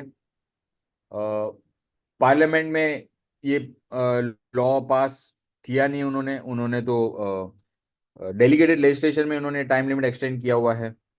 तो उस हिसाब से टाइम लिमिट एक्चुअली में क्या है, तो हम देखते हैं कि 73 का जो टाइम लिमिट है, मैं 73 इसलिए ले रहा हूँ सर क्योंकि अभी भी वो वैलिड है। 73, 74 आपके मार्च 24 तक के रिटर्न्स के लिए वैलिड है, उसके बाद आपका 74A लगेगा। तो 73 के लिए जो टाइम लिमिट है वो है 3 साल के अंदर उनको 73 का ऑर्डर पास करना है, और उस 3 साल के 3 महीने पहले पहले उनको नोटिस देनी है। अगर वो 3 महीने के अंदर नोटिस देते हैं तो 73 की नोटिस इनवैलिड हो जाएगी।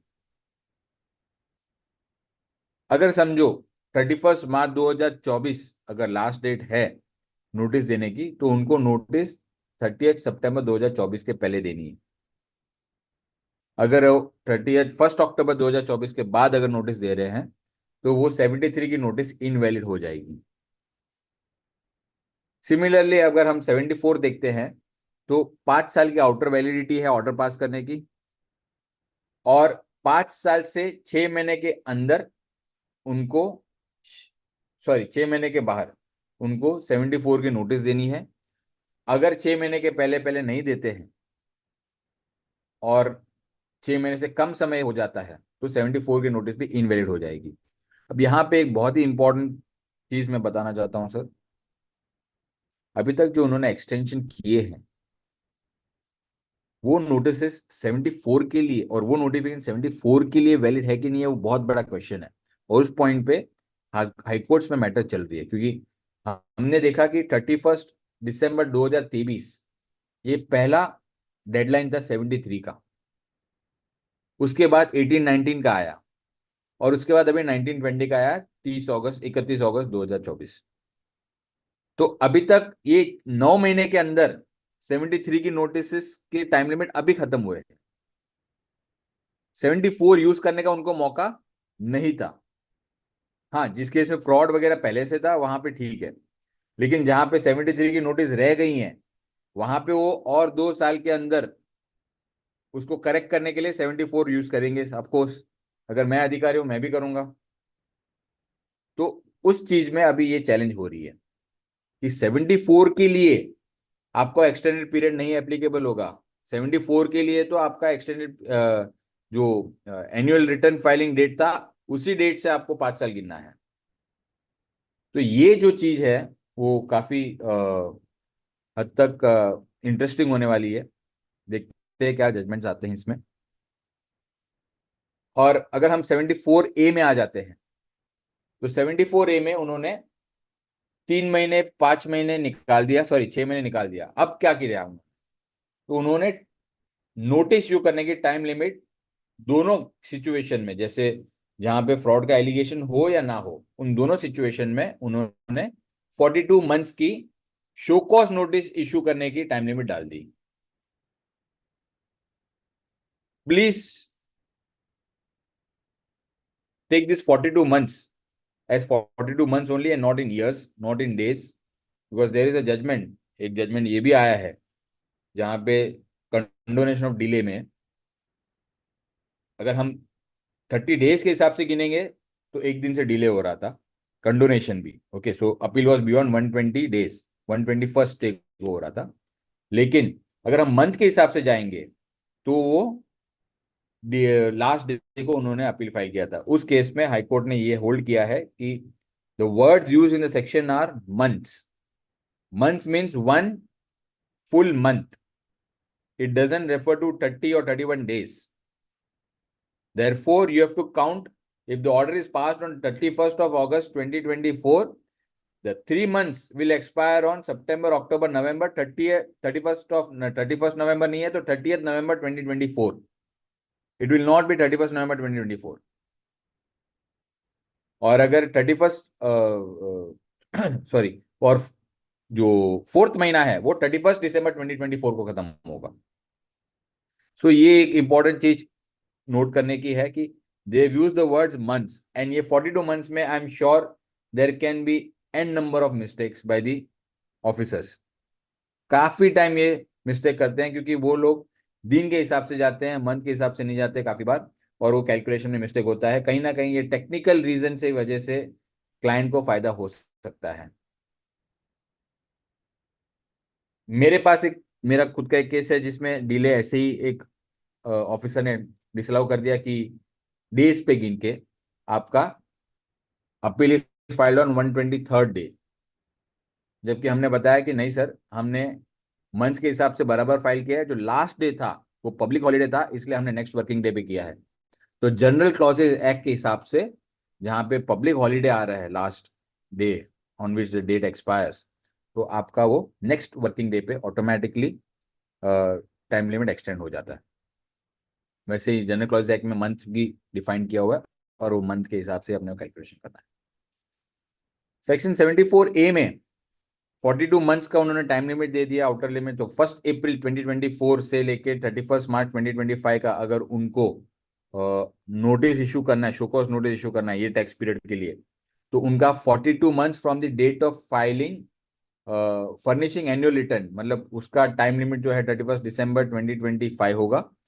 उससे 42 मंथ्स के अंदर उनको नोटिस इशू करना है, शो कॉज नोटिस। अगर वो नहीं करते हैं तो आपका वो टाइम बार हो जाएगा पूरा का पूरा केस। बट ये सब तो सर बोलने की बात है, क्योंकि हम देखते आ रहे हैं जब वो नहीं कर पाते तो कुछ नहीं, एक नोटिफिकेशन निकाल के टाइम एक्सटेंड कर देते हैं। अगर समझो हाई कोर्ट ने वो खारिज भी कर दिया, अनकॉन्स्टिट्यूशनल बता दिया, तो कोई नहीं, by way of parliamentary amendment they will extend that date. So ये सब 42 months is for us, we think yes 42 months के बाद नोटिस आई है, बट और या फिर 42 मंथ्स कंप्लीट होने आ रहा है, या फिर 42 मंथ्स मतलब 5 साल से उन्होंने कम कर दिया है time limit. Sir, unless and until in a given case you actually get that type of facts, ऐसे फैक्ट्स मिलते नहीं है, तब तक ये इसका कोई मतलब नहीं है, क्योंकि ये 42 मंथ्स वो कभी भी आगे बढ़ाते थे। और ये हमने वैट में भी देखा है, 6-7 की असेसमेंट्स, 5-6 की असेसमेंट्स 2011, 12, 13 तक चल रही थी। एटलीस्ट महाराष्ट्र की मैं बात करूं तो यूपी एमपी में भी कहीं ना कहीं एक्सटेंड किया था उन्होंने। तो ये एक्सटेंड करते रहेंगे, उनको जब टाइम लिमिट एक्सटेंड करना है तो ऐसे ही कर देते हैं। जब हमारी क्लाइंट्स की अपील किसी कारणवश जेन्युइन जेन्युइन भी हो सकते हैं, फाइनेंशियल डिफिकल्टीज है, या फिर जेन्युइनली भूल गए हैं, या फिर ऑर्डर का पता नहीं चला, उस केस में वो लोग एक्सटेंड नहीं करना चाहते हैं। बट उनके जब असेसमेंट्स और एजुडिकेशन बाकी है तो अपने आप स्वीट वे में उसको एक्सटेंड कर देते हैं। तो मेरे हिसाब से ये थोड़ा बहुत गवर्नमेंट की भी गलती हो सकती है, इसमें मैं नहीं कह सकता हूँ गवर्नमेंट की गलती है, लेकिन जो लोग फीडबैक ले रहे हैं गवर्नमेंट की तरफ से, शायद उनको इस चीज का अंदाजा नहीं है, और इसलिए ये सब प्रॉब्लम्स आ रही है, और इसीलिए उनको अमेंडमेंट्स घड़ी घड़ी लाने पड़ रही है एसएससी फ्रेंडली। जैसे उन्होंने आईटीसी के अमेंडमेंट लाई सेक्शन 16(5) में, फिर आरसी कैंसिल वाली केसेस के लिए आईटीसी के अमेंडमेंट लाए। तो वैसे वैसे ये धीरे धीरे सब अमेंडमेंट्स ला रहे हैं जो एसएससी फ्रेंडली बना सकती है, जो पहले से ला सकते हैं, लेकिन क्यों नहीं ला रहे पता नहीं। जब प्रॉपर रिप्रेजेंटेशन आ रहे हैं सभी जगह से, फिर भी वो क्यों नहीं ला रहे, उसका कोई आइडिया नहीं है। But 42 months is the time limit for issuing the show cause notice now. और जहां पे रिफंड की बात आती है, तो refund will be, the time limit for issuing show cause notice will be 42 months from the date of erroneous refund. जिस date को एरोनियस रिफंड ग्रांट हुआ है उस डेट से 42 months। अभी इसमें दो चीजें है सर। आप ये देखिए कितना कॉम्प्लिकेट किया हुआ है। हम सबको पता है कि चलो फर्स्ट रिफंड एप्लीकेशन जो है वो तो हमको पता है, हम RFD 01 फाइल करते हैं और उसमें RFD 06 का ऑर्डर आता है, आइदर एक्सेप्टिंग, ग्रांटिंग और granting partial refund and denying the partial refund. और वो ऑर्डर आने के बाद रिफंड तुरंत तो नहीं आता है, राइट। ऑर्डर आने के बाद भी रिफंड आता है जब उनका स्क्रोल बनता है, और बाद में 15-20 दिन में जब भी रिफंड आता है। तो ये 42 months किस डेट से काउंट करना है, डेट ऑफ RFD 06 या फिर date of the payment into my bank account? मेरे हिसाब से this has to be 42 months has to be from the date of order itself, that is RFD 06, because I am thinking from the assessor's point of view. I am not going to think from the department's point of view. और अगर date of order से RFD 06 के date से 42 months के अंदर उन्होंने erroneous refund की notice, show cause notice नहीं दी, तो वो टाइम बार हो जाना चाहिए, not from the date of payment credit into the bank account of the tax payer. इसी में आगे अगर मैं बताता हूं, समझो RFD 06 पास हुआ, उसमें उन्होंने टोटल रिजेक्शन कर दिया, no refund granted at all. आपका क्लेम था समझो ₹1,00,000 का, उन्होंने 0 रिफंड ग्रांट किया, दे रिजेक्टेड इट। आप अपील में गए, अपील ऑफिसर ने ग्रांट कर दिया समझो। अब अपील ऑफिसर जब ग्रांट करता है तो ऑटोमेटिक रिफंड नहीं आता है जैसे वैट में होता था। आपको उस अपीलेट ऑर्डर के बेसिस पे वापस से रिफंड एप्लीकेशन फाइल करना है, जो प्रॉपर ऑफिसर को अब प्रोसेस करके उसका रिफंड देना है। तो अब 42 months कौन से डेट से जाएगा? अगर मैं सेक्शन 40 ये पढ़ के बताऊँ आपको टाइम लिमिट का, तो ये देखिए इन्होंने 42 months जो लिखा है 74A2 में, the proper officer shall issue the notice of subsection 1 within 42 months from the due date for furnishing annual return, ये तो ठीक है, so and so, और within 42 months from the date of erroneous refund. Wordings used are exactly this, 42 months, within 42 months from the date of erroneous refund. तो erroneous refund आप appeal order को बताएंगे कि जब हम अपील ऑर्डर के हिसाब से वापस से हम अप्लाई करते हैं और प्रॉपर ऑफिसर हमको और रिफंड देता है, उसको बताएंगे। मेरे हिसाब से मैं फिर से I will be thinking from the assessor's point of view only, and I will take the appellate order as the order granting refund. अगर डिपार्टमेंट को उसके खिलाफ कुछ भी एक्शन लेना है as an erroneous refund, then the date has to be the date of appeal order only for counting 42 months time limit. It cannot be the order or the refund granted by the proper officer pursuant to the appeal order. कभी कभार ऐसा भी होता है sir, appeal का order आ गया है मैंने, और मेरे पास टाइम लिमिट है 2 साल का, अपील ऑर्डर के हिसाब से भी मैं रिफंड तुरंत नहीं करता हूं, मैं 6 महीने बाद करता हूं, 1 साल बाद करता हूं। तो क्या उस डेट से 42 months गिनेंगे? नहीं, 42 months have to be counted from the date of appeal order itself, which grants the erroneous refund, which grants a refund which is now alleged by them as erroneous refund. तो ये चीजें जो है वो भले ही 74A लेके आए हैं, लेकिन टाइम लिमिट्स में हमेशा कहीं ना कहीं ये लोग गड़बड़ करते हैं और कुछ क्लैरिटी नहीं देते, और ये फिर ऑफिसर्स, अधिकारी इनको अपने हिसाब से तोड़ मरोड़ के इंटरप्रेट करके एक नया ही मोड एंगल दे देते हैं प्रोविजंस को। Then it results in the judgments of the high court either ways. Coming to the next slide, what order to be passed. तो हमने देखा कि भाई 73 74 में इन्होंने ऑर्डर जो पास करना है वो तो उन्होंने क्लियरली डिफाइन किया हुआ है। तो 73 में क्या ऑर्डर पास करना है, तो order to be pass determine the tax interest and penalty एट 10% और 10,000 विच एवर इज हायर। तो पेनल्टी 10% उनको मिनिमम देना ही है। Sir I'll also tell you one thing.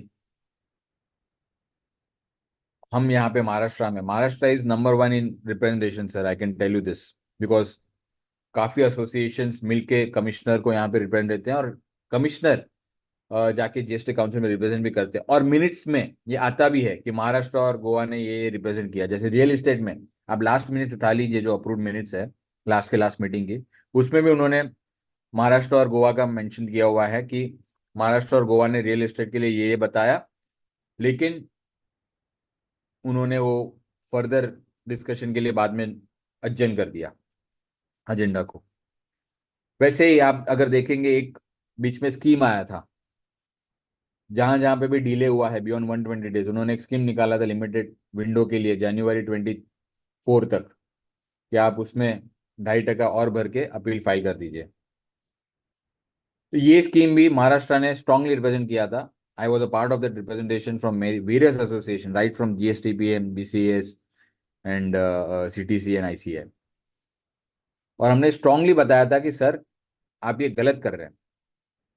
जब आपको एजुडिकेशन टाइम पे नहीं हो पा रहे हैं तो आप अपना टाइम लिमिट बढ़ा रहे हैं।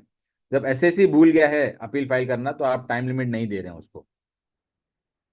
और काफी बड़ी बड़ी लायबिलिटीज जैसे 16(4) की लायबिलिटीज है, कुछ ऑर्डर सिर्फ 16(4) के अंदर पास हुए हैं। Only demand is of 16(4). अच्छा, 16(4) में भी 2 टाइप के ऑर्डर होते हैं। एक होता है कि टैक्स पेयर ने खुद ने डिलेड रिटर्न फाइल किए हैं बियॉन्ड सितंबर, और एक होता है कि टैक्स पेयर के वेंडर ने डिलेड रिटर्न फाइल किए। टैक्स पेयर के वेंडर ने डिलेड रिटर्न फाइल किए है, उसमें टैक्स पेयर का कुछ लेना देना नहीं है, अल्टीमेटली उसने टैक्स इंटरेस्ट के साथ भर दिया है, उसमें 16(4) लागू ही नहीं होता है, लेकिन अधिकारी ये समझते नहीं है। दूसरी, जो मैंने टैक्स पेयर ने भी जो डिले रिटर्न फाइल किए हैं उसके लिए 16 लेके आया अभी। ये भी स्ट्रॉन्ग रिप्रेजेंटेशन हम कब से कर रहे थे उनको, ये टाइम लिमिट ही पहले तो हटा दो। वैट में ऐसा कोई टाइम लिमिट ही नहीं था। वैट में जैसे महाराष्ट्र का अगर मैं प्रोविजन बताऊं, जब आप पीएनएल में जिस साल में पीएनएल में आप डेबिट करते थे सेल और परचेस या फिर जो भी एक्सपेंस है, उस साल में आप आईटीसी लेते थे। तो ये एक सिंपल सोल्यूशन था कि आप बुक्स ऑफ अकाउंट के साथ प्रॉपरली टैली कर सकते हो। यहां पे रिकंसिलिएशन पहले के साल का इतना आईटीसी है, आगे के साल का इतना आईटीसी है, सभी रिपोर्ट करो। उसके बाद भी आपको अल्टीमेटली टैली क्या करना है समझ में नहीं आते, क्योंकि आपको बुक्स को टैली करना है GSTR 1 के साथ, फिर GSTR 1 को टैली करना है 3B के साथ, फिर बुक्स को टैली करना है 3B के साथ। 3 अलग अलग सेट ऑफ बुक्स बन रहे हैं, जिसकी वजह से यहाँ पे इतना टाइम जा रहा है अधिकारियों का, टैक्स पेयर्स का, और even to an extent practitioners का भी। सर आप सबको ये लगेगा कि ये आज राहुल जी तो आज ज्यादा ही गवर्नमेंट के खिलाफ बोल रहे हैं, बट ये जो प्रैक्टिकल है सर, मैं वही बात कर रहा हूँ। काफी टाइम जा रहा है सब में, अननेसेसरी टाइम। वैट में असेसमेंट बहुत सिंपल हुआ करता था, और वहां पे अधिकारी आज की तारीख में आप ये देखिए, कहीं पे भी किसी भी स्टेट में चले जाइए, मेरिट्स पे केस तो बहुत कम है अभी भी। ज्यादातर शो कॉज नोटिस आईटीसी है। आपने रेट ऑफ टैक्स पे बहुत कम नोटिस देखे हैं, आपने ये एग्जेम्पशंस पे काफी कम नोटिस देखे हैं, आपने आरसीएम पे जो नोटिस देखे थे। अब जैसे ओशन फ्रेट वाला जो इशू था, अल्टीमेटली सुप्रीम कोर्ट ने सेटल कर दिया इशू, बट अपार्ट फ्रॉम ये सुप्रीम कोर्ट वाले केसेस, अच्छा डायरेक्टर्स फीस है, रेंट है, रेंट पे अभी जैसे commercial property, residential property by business entity and all, तो ये सर्विस टैक्स में ऑलरेडी था, आप उसी को सेम कॉपी कर सकते थे, बट नहीं। तो कुछ सेटल चीजें हैं जो उन्होंने अनसेटल कर दिया और जिसकी वजह से ये सब प्रॉब्लम्स हो रही है। Coming back to the what orders to be passed, मैं थोड़ा डाइग्रेस हो गया था, I will come back to this now. तो 73 में मैंने बताया कि भाई order will be passed determining the tax interest under section 50 and penalty at 10% or 10,000, whichever is higher. Now I have one important point over here also. Why this 10%? आप जब बोल रहे हैं कि there is no fraud, willful misstatement और suppression to evade payment of tax, tax payer की एक genuine गलती है, तो आप उसको कंपलसरी पेनलाइज क्यों कर रहे हो? इंटरेस्ट तो आपको मिल रहा है ना, आपको जो डिफरेंशियल टैक्स का है, और छोटा मोटा नहीं, 24% per year. So why this 10%? But that is how the government is, that they think 10% should be levied to everybody. Minimum 10% penalty तो लगा ही दो. किसी का भी छोटा मोटा डायबिटी आया 10% भर दो. अभी कभी कभी तो ऐसे ऑर्डर्स आते हैं, लायबिलिटी 2,000 है, 3,000 है, लेकिन पेनल्टी की वजह से 30,000 हो गया. 10,000 सीजीएसटी, 10,000 एसजीएसटी, 10,000 आईजीएसटी. अच्छा, ये भी अलग अलग लगाना है, सीजीएसटी, आईजीएसटी, एसजीएसटी अलग अलग लगाना है पेनल्टी. लायबिलिटी 2,000 3,000 की है, पेनल्टी 30,000 भर रहे हैं. वाई? तो ये सब चीजें अपने हाथ में नहीं है, but this is what the points are for representation to the government. Sir, I am not here to rent out myself, but I am here to take out the points for the associations to take it up with the government. It is very important that there has to be a dialogue with this government, dialogue with the CBIC, and dialogue between the associations, that such points have to be strongly put forward to the government so that they recognize these points and bring suitable provisions under the act. Coming to the order passed under section 74, it is simple. Order is to be passed determining tax, interest and penalty. Penalty will be 100% whenever an order is passed under 74. 100% of the tax due. Right? 74A में same चीज है. Order will be passed with tax and interest under section 50. Only thing is, अगर उन्होंने fraud का allegation किया तो 100% penalty लगाएंगे, अगर नहीं किया तो 10% पेनल्टी लगाएंगे.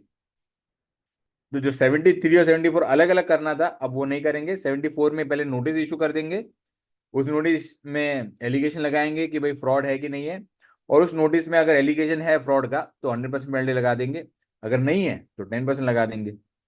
अच्छा, अब यहाँ पे एक इंपॉर्टेंट पॉइंट ये है, समझो एक एजुडिकेशन का नोटिस और एक शोकॉज नोटिस उन्होंने दिया, उसमें उन्होंने 3 इश्यूज लिए.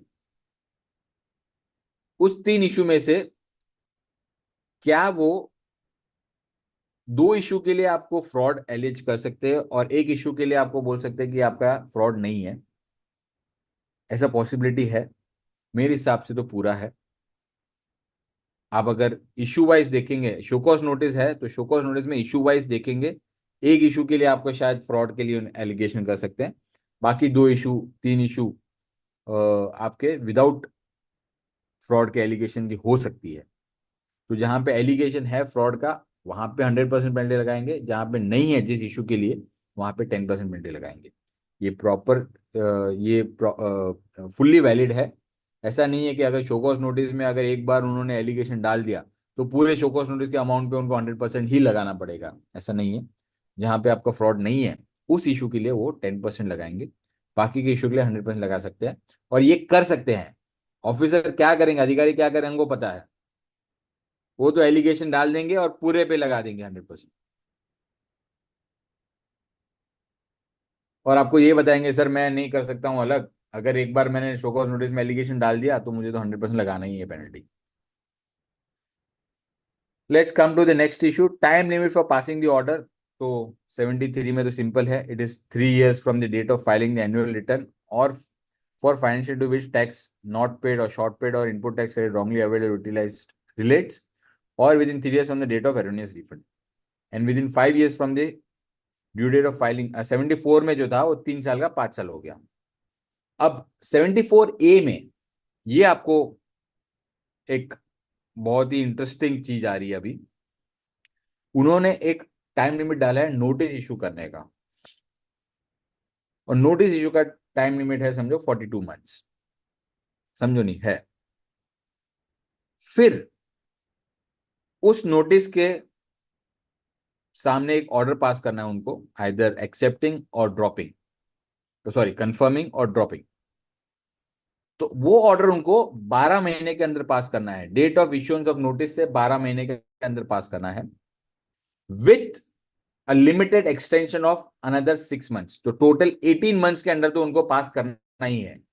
और वो एक्सटेंशन कब मिलेगा? तो वो एक्सटेंशन उनको एक अप्रूवल लेना पड़ेगा, आपको राइटिंग में उनको एक अप्रूवल लेना पड़ेगा अपने अधिकारी से, वरिष्ठ अधिकारी से, जिसमें उन्होंने बताया कि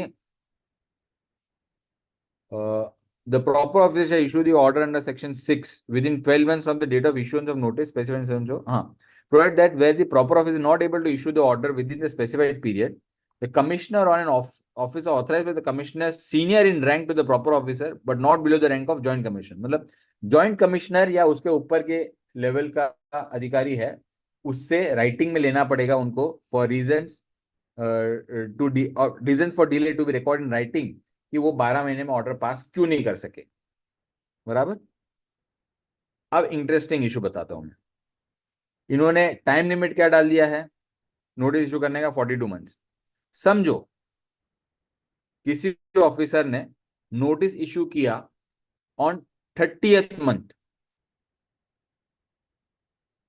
तो उसका टाइम लिमिट क्या हो गया अभी ऑर्डर इशू करने का? 42nd मंथ, क्योंकि 12 महीने के उसको ऑर्डर पास करना है। और ज्यादा से ज्यादा अगर 6 महीने का एक्सटेंशन में मिल गया तो 42 + 6 48 मंथ्स, 48 मंथ को ये टाइम बार हो जाएगा। भले ही ओवरऑल बेसिस पे ये 60 मंथ्स के अंदर है। 60 मंथ्स कैसे गिन रहा हूं? तो 42 अगर समझो वो नोटिस इशू होता है 42nd मंथ को, तो 12 मंथ्स फ्रॉम देयर आपको टाइम लिमिट मिलता है 54 मंथ्स के अंदर उसको ऑर्डर पास करना है। और 6 महीने का और एक्सटेंशन पकड़ लेता हूं तो टोटल 60 मंथ्स, और 60 मंथ मतलब 5 साल, राइट। नाउ अगर उन्होंने शो कॉज नोटिस इशू किया 30th मंथ को, तो उनको ऑर्डर पास करना है 42nd मंथ को with a maximum extension of another 6 months which will give you 48 months. अगर वो 49th मंथ में अगर ऑर्डर पास कर रहा है तो भले ही वो 60 मंथ्स के अंदर है फिर भी वो इनवैलिड हो जाएगा। ये 74A सबसेक्शन 7 के अंदर मेरा इंटरप्रिटेशन है। काफी इंटरेस्टिंग है।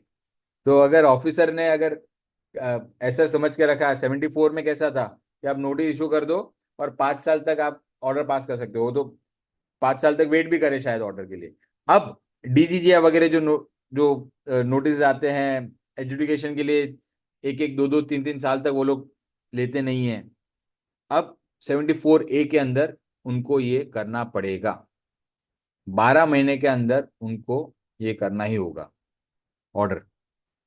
अच्छा, इसका बहुत सारे फायदे भी है और नुकसान भी है।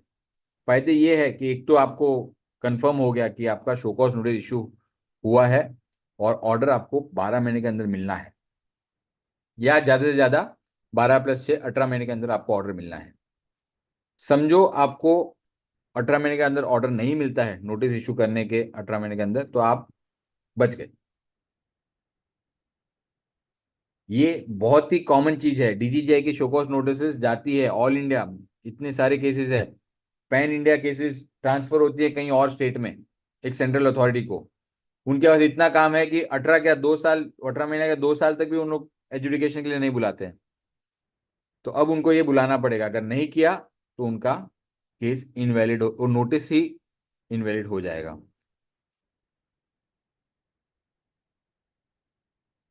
और इसका एक गैर फायदा भी है अपना, जैसे कि अगर उन्होंने कोई भी इन्वेस्टिगेशन चालू किया है और उन्होंने एक नोटिस दे दी है, ठीक है, 12 महीने के उनको अंदर उनको ऑर्डर पास करना है, असेसी को अब ज्यादा टाइम नहीं मिलेगा, क्योंकि ऑफिसर्स भी काफी स्ट्रिक्ट हो जाएंगे।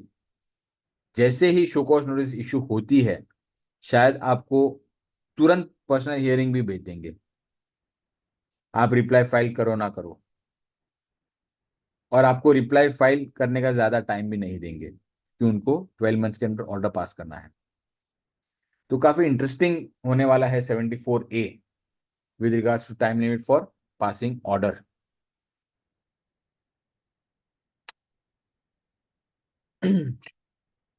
Now going to next slide. Subsequent period के लिए क्या होता है, जैसे फॉर एग्जांपल ऑलरेडी एक इशू पे 23-24 में नोटिस इशू हो गई है, तो 24-25 के लिए उनको सिर्फ एक स्टेटमेंट देना है on same grounds this is your demand, that will be considered as the show cause notice. This was there under 73, 74। 74 में सब्सिक्वेंट पीरियड के लिए वो 73 में ही गिना जाएगा स्टेटमेंट। 74A में again it will be same thing, एक बार एक इशू पे नोटिस इशू हो गई, सब्सिक्वेंट पीरियड्स के लिए उनको सिर्फ एक स्टेटमेंट देना है, that will be sufficient to consider it as a show cause notice and that has to be defended. Let's go to dropping of proceedings और विड्रॉल ऑफ नोटिस। तो 73 में तो हम ये जानते हैं सर कि अगर शो कॉज नोटिस इशू होने से पहले हम टैक्स और इंटरेस्ट पे कर देते हैं तो नोटिस इशू नहीं होना चाहिए। अभी कौन से स्टेज पे होता है, तो लेट्स से DRC 01A का इंटीमेशन आ गया आपके पास। अब DRC 01A का इंटीमेशन आना चाहिए नहीं आना चाहिए, इस पे और एक 2-3 जजमेंट्स है हाई कोर्ट्स के, वेदर इट इज मैंडेटरी और नॉट।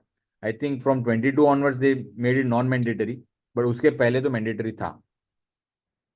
तो जब मैंडेटरी था तब DRC 01A आया, आपने पेमेंट कर दिया टैक्स प्लस इंटरेस्ट का, उसमें पेनल्टी भी आता था लेकिन आपने टैक्स और इंटरेस्ट का पे कर दिया, तो आपको DRC 01 नहीं आना चाहिए। 73 की बात कर रहा हूं मैं। सिमिलरली अगर आपको शो कॉज नोटिस आ भी गया समझो, तो आपने 30 दिन के अंदर टैक्स प्लस इंटरेस्ट पे कर दिया, तो आपका वो शो कॉज नोटिस ड्रॉप हो जाएगा, पेनल्टी बच जाएगा। ये 73 की पोजीशन थी। 74 में आते हैं कि शो कॉज नोटिस से पहले अगर आपने tax plus interest plus 15% penalty pay कर दिया to the satisfaction of the officer, then he will not issue a show cause notice, वो शो कॉज नोटिस इशू नहीं करेगा। अगर आपने शो कॉज नोटिस इशू होने के बाद 30 दिन के अंदर tax plus interest plus 25% penalty pay कर दिया to the satisfaction of the officer, तो आपको शो कॉज नोटिस वो ड्रॉप हो जाएगा। ये हो गया 73 और 74। Coming to 74A। समझो, क्योंकि हमने जैसे बताया सर 74A में नोटिस इज कॉमन, वेदर और not allegation is made, notice is going to be under 74(1) only, 74A(1) only. अगर उसमें एलिगेशन नहीं है किसी फ्रॉड, विलफुल मिसस्टेटमेंट, सप्रेशन का, तो आप शो कॉज नोटिस से पहले पेमेंट कर दो, कोई नोटिस इशू नहीं होगा।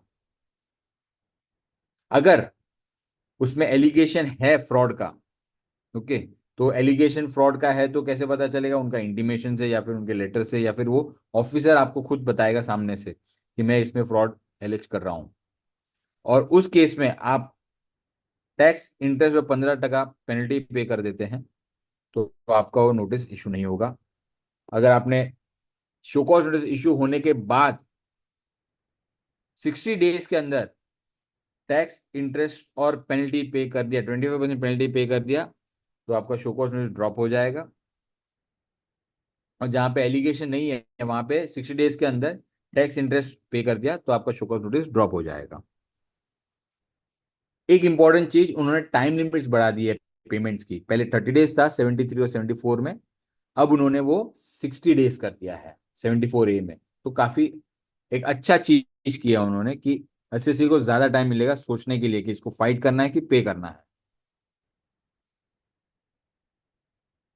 एक और चीज इन्होंने अच्छी की है, ठीक है, कि जहां पे समझो आपने कैलकुलेट किया कि भाई ₹1,00,000 का मेरा टैक्स लायबिलिटी है, 75,000 मेरा इंटरेस्ट है, मैंने पे कर दिया और मैंने ऑफिसर को लेटर लिख दिया। ऑफिसर को लगता है कि नहीं, ₹1,00,000 की टैक्स लायबिलिटी नहीं होनी चाहिए, 1,20,000 की टैक्स लायबिलिटी होनी चाहिए और ₹1,00,000 का इंटरेस्ट होना चाहिए।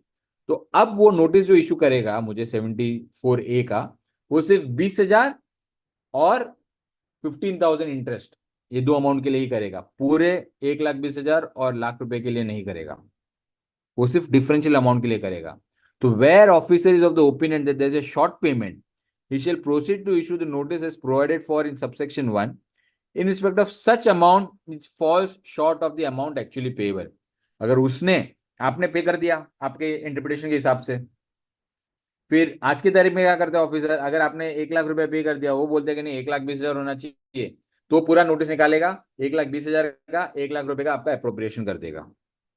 लेकिन 74A में वो 1,00,000 रुपए का नोटिस नहीं निकाले, सॉरी 1,20,000 का नोटिस नहीं निकाल पाएगा, वो सिर्फ 20,000 का ही नोटिस निकालेगा और इसी के ऊपर इंटरेस्ट और पेनल्टी जो लगेगा वो। तो ये बहुत ही अच्छी चीज की है इन्होंने, इसका काफी फायदा होगा। जो डिपार्टमेंट समझो एक इशू पे, जैसे क्लासिफिकेशन हो सकता है, रेट ऑफ टैक्स का इशू हो सकता है। फॉर एग्जांपल आपने बताया कि भाई ये 12% का आइटम है, डिपार्टमेंट बोलते नहीं भाई ये 18% का आइटम है, आपने 12% के हिसाब से समझो भर दिया उस आइटम पे, तो वो अब 6% का जो डिफरेंशियल लायबिलिटी है उसी का नोटिस निकालेंगे, पूरा 18 का नहीं निकालेंगे। इससे आपकी इंटरेस्ट भी कम हो जाती है, आगे की इंटरेस्ट में बता रहा हूँ, ताकि आप फाइट कर सको, और आपका पार्ट पेमेंट जो प्री डिपॉजिट करना है अपील के लिए वो भी कम हो जाता है। और काफ़ी हद तक इससे आपको लिमिटेड लायबिलिटी भी हो जाती है आपकी, आपको वो भी पे करके करना है फाइट तो वो भी कर सकते हैं आप। पूरा नोटिस निकालेंगे तो इंटरेस्ट की लायबिलिटी बहुत बड़ी हो जाती है।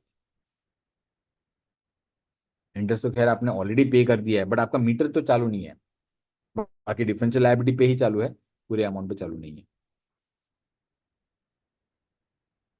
और lastly, proceedings under order including penalty will be concluded if tax along with interest and 50% penalty is paid within 60 days of the issue of the order। कि जहां पे ऑर्डर इशू हुआ उसके 60 डेज के अंदर अगर आप पेमेंट कर देते हैं टैक्स, इंटरेस्ट और 50% पेनल्टी, तो ऑर्डर का कंप्लायंस हो जाएगा और वो ऑर्डर का आगे रिकवरी नहीं होगा। ये 73, 74 में भी था, 74 में भी था और ये 74A में भी है। मैंडेटरी पेनल्टी एक बार क्विकली नजर डाल देते हैं। पेनल्टी ऑफ 10% और ₹10,000 व्हेन टैक्स कलेक्टेड, 73 की रीडिंग कर रहा हूं मैं। पेनल्टी ऑफ 10% और ₹10,000 where tax collected and not paid within 30 days from the due date of payment, notwithstanding the dropping of proceedings for pre payment.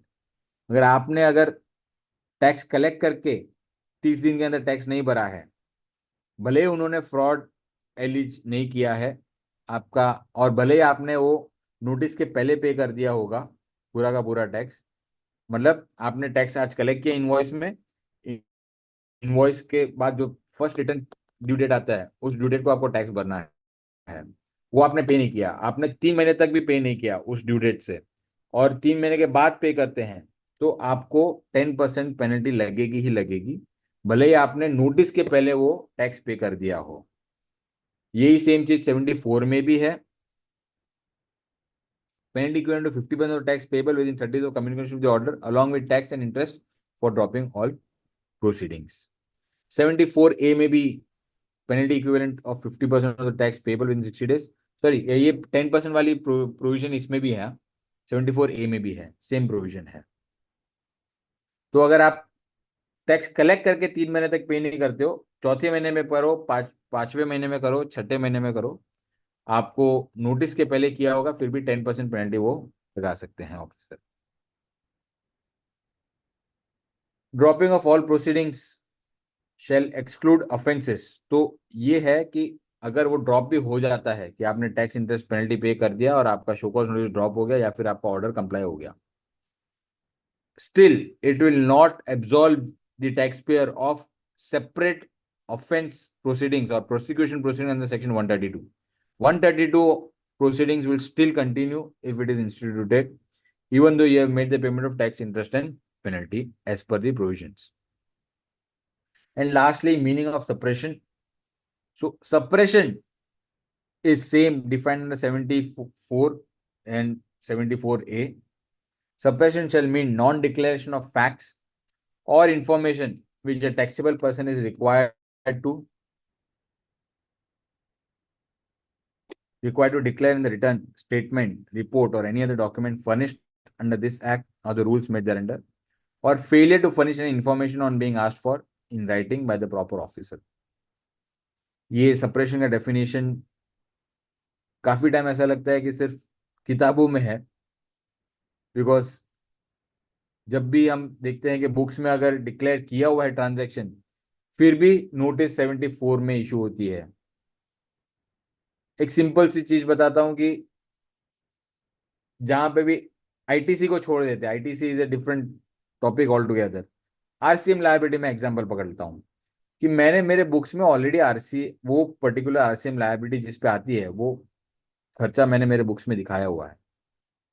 मैंने return में नहीं भरा है क्योंकि मेरा इंटरप्रिटेशन था कि उस पर आरसीएम नहीं लगना चाहिए, जैसे डायरेक्टर्स फीस हो गया या फिर रेंट हो गया, है ना, उस केस में, और even legal fees for that matter समझो।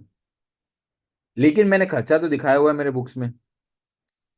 रिटर्न में तो ऐसा कोई खर्चा दिखाने का कोई प्रोविजन तो है नहीं कि मैं आरसीएम इस पे भर रहा हूँ नहीं भर रहा हूँ, 3B में तो ऐसे कोई कॉलम है नहीं।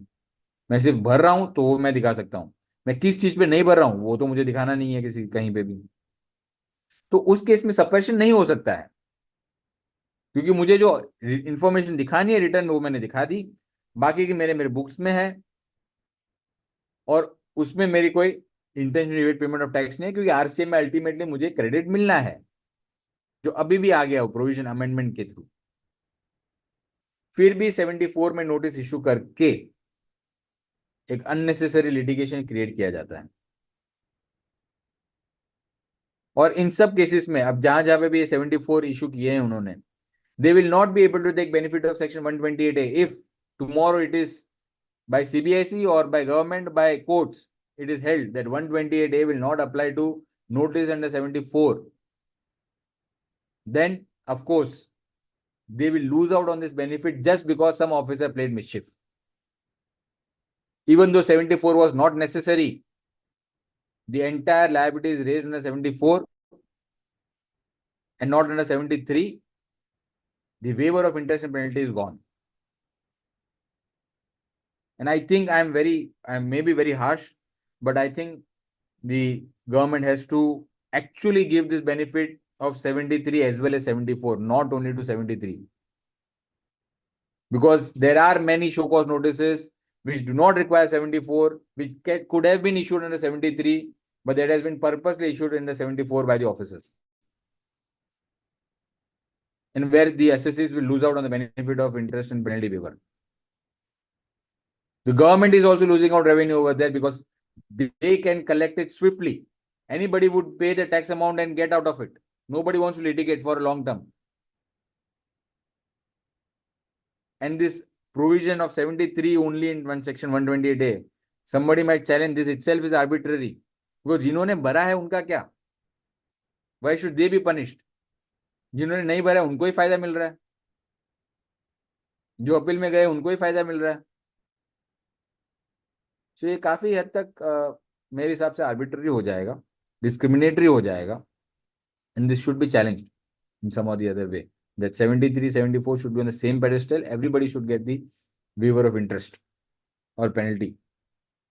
Merely because your officer has issued under 74 doesn't mean that actually the demand should have been under 74.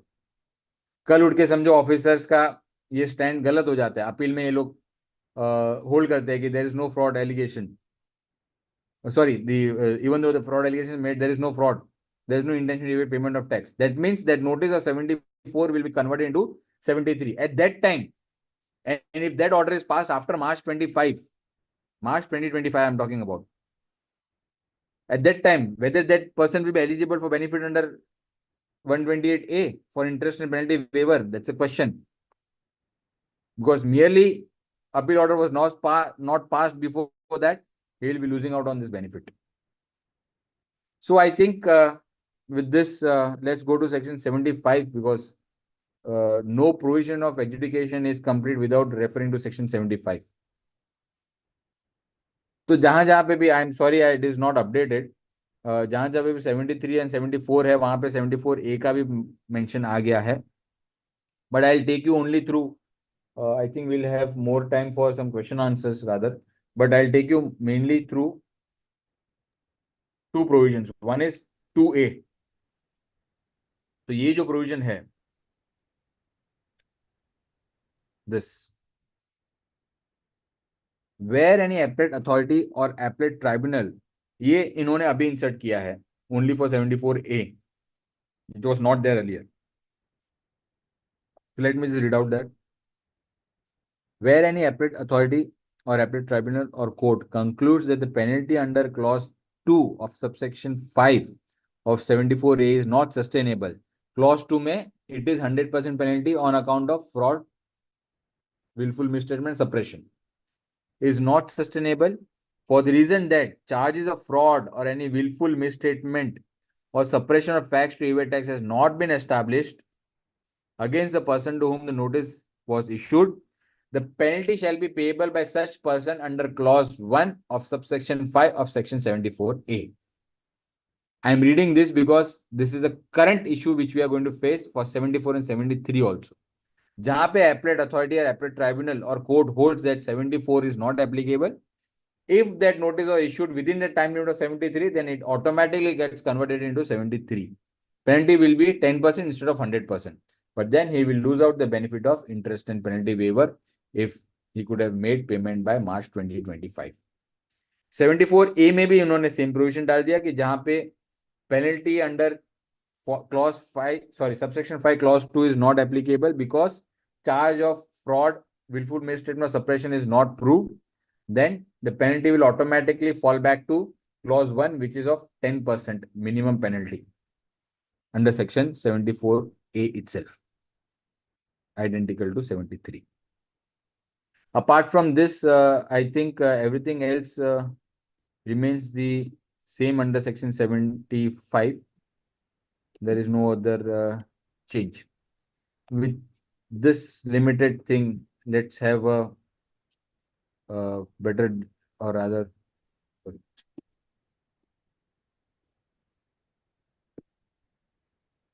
Sir एक सेक्शन 128 के ऊपर कुछ पूछना चाह रहे हैं सब। हाँ बोलिए ना सर। सर कुछ क्वेश्चन है सर, वो मतलब चाह रहे थे कि 128 के बारे में बता दें। शायद कानपुर से थे, बैठे क्या चले गए? ओके, त्रिवेदी जी कानपुर से थे ना? सेक्शन 128 ले लेता हूँ। त्रिवेदी जी कानपुर से। सर आप कह रहे थे ना कि 128 के बारे में। आपका माइक्रोफोन बंद है, माइक्रोफोन बंद है, आपका माइक्रोफोन ऑन कर लीजिए।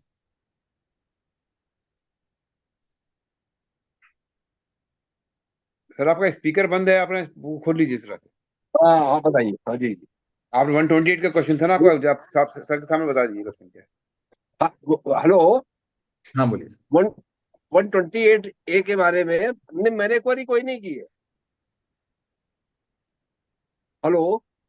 नहीं आप कह रहे थे 128, भैया बैठे थे ना, कहते 128A के बारे में कुछ करवा बता देंगे। हनी इधर देखो।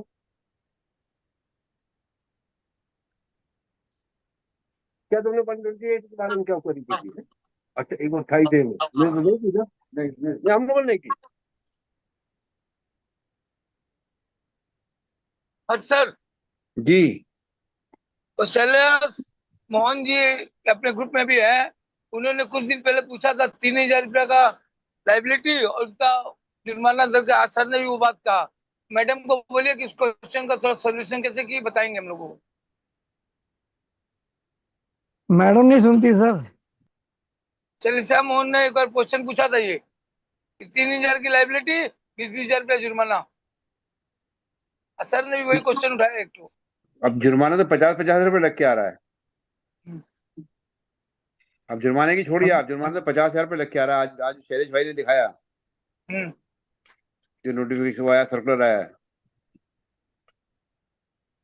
वो जुर्माने की छोड़ दीजिए। आप जुर्माने के बारे में कुछ नहीं, जुर्माने की कुछ लिमिट नहीं है। ये गवर्नमेंट जुर्माने से चल रही है, टैक्स नहीं चल रही। टैक्स तो व्यापारी वसूल कर ले रहे हैं, वो तो टैक्स तो व्यापारी क्लेम कर ले रहे हैं। जी शैले मैडम क्या कह रही थी आप? अपना माइक्रोफोन ऑन कीजिए।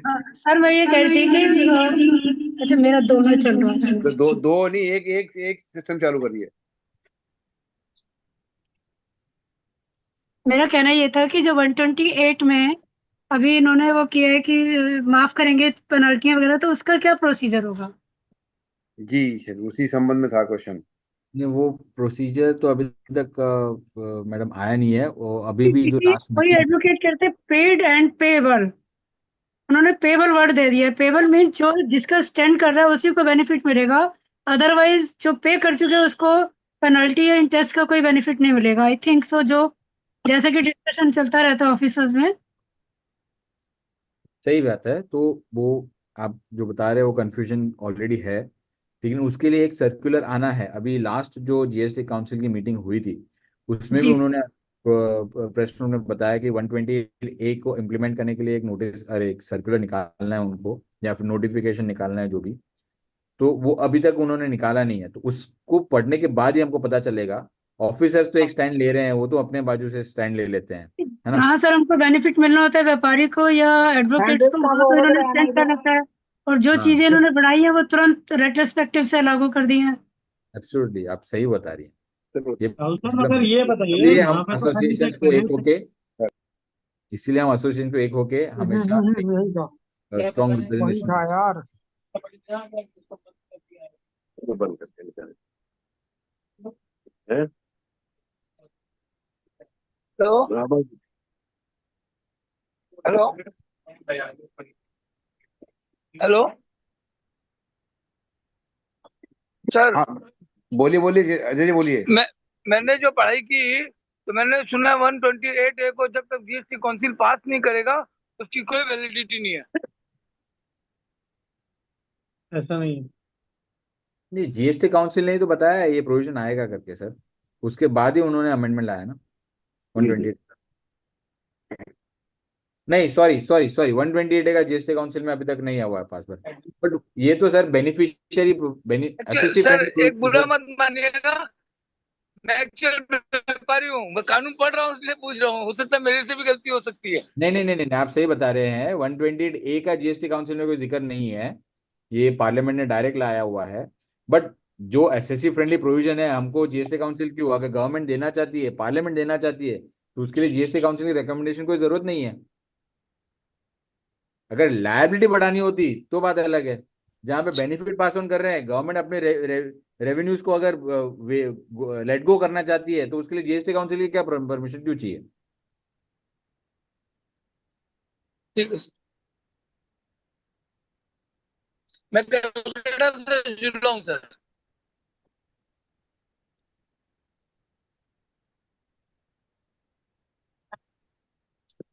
आप एक मित्र है सीएम मुकेश दोषी जी, बॉम्बे में मेरे अच्छे हाँ, मित्र हैं, अच्छा अच्छा, सीए मुकेश दोषी जी। Okay sir.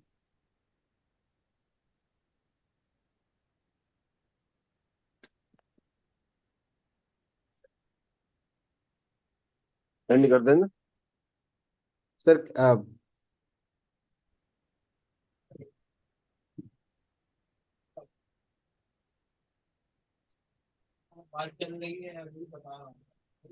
शर्मा सर, और कोई जी हाँ, मेरा ये क्वेश्चन है जो सर। मेरा किसी सवाल किसी है। और का कोई सवाल है?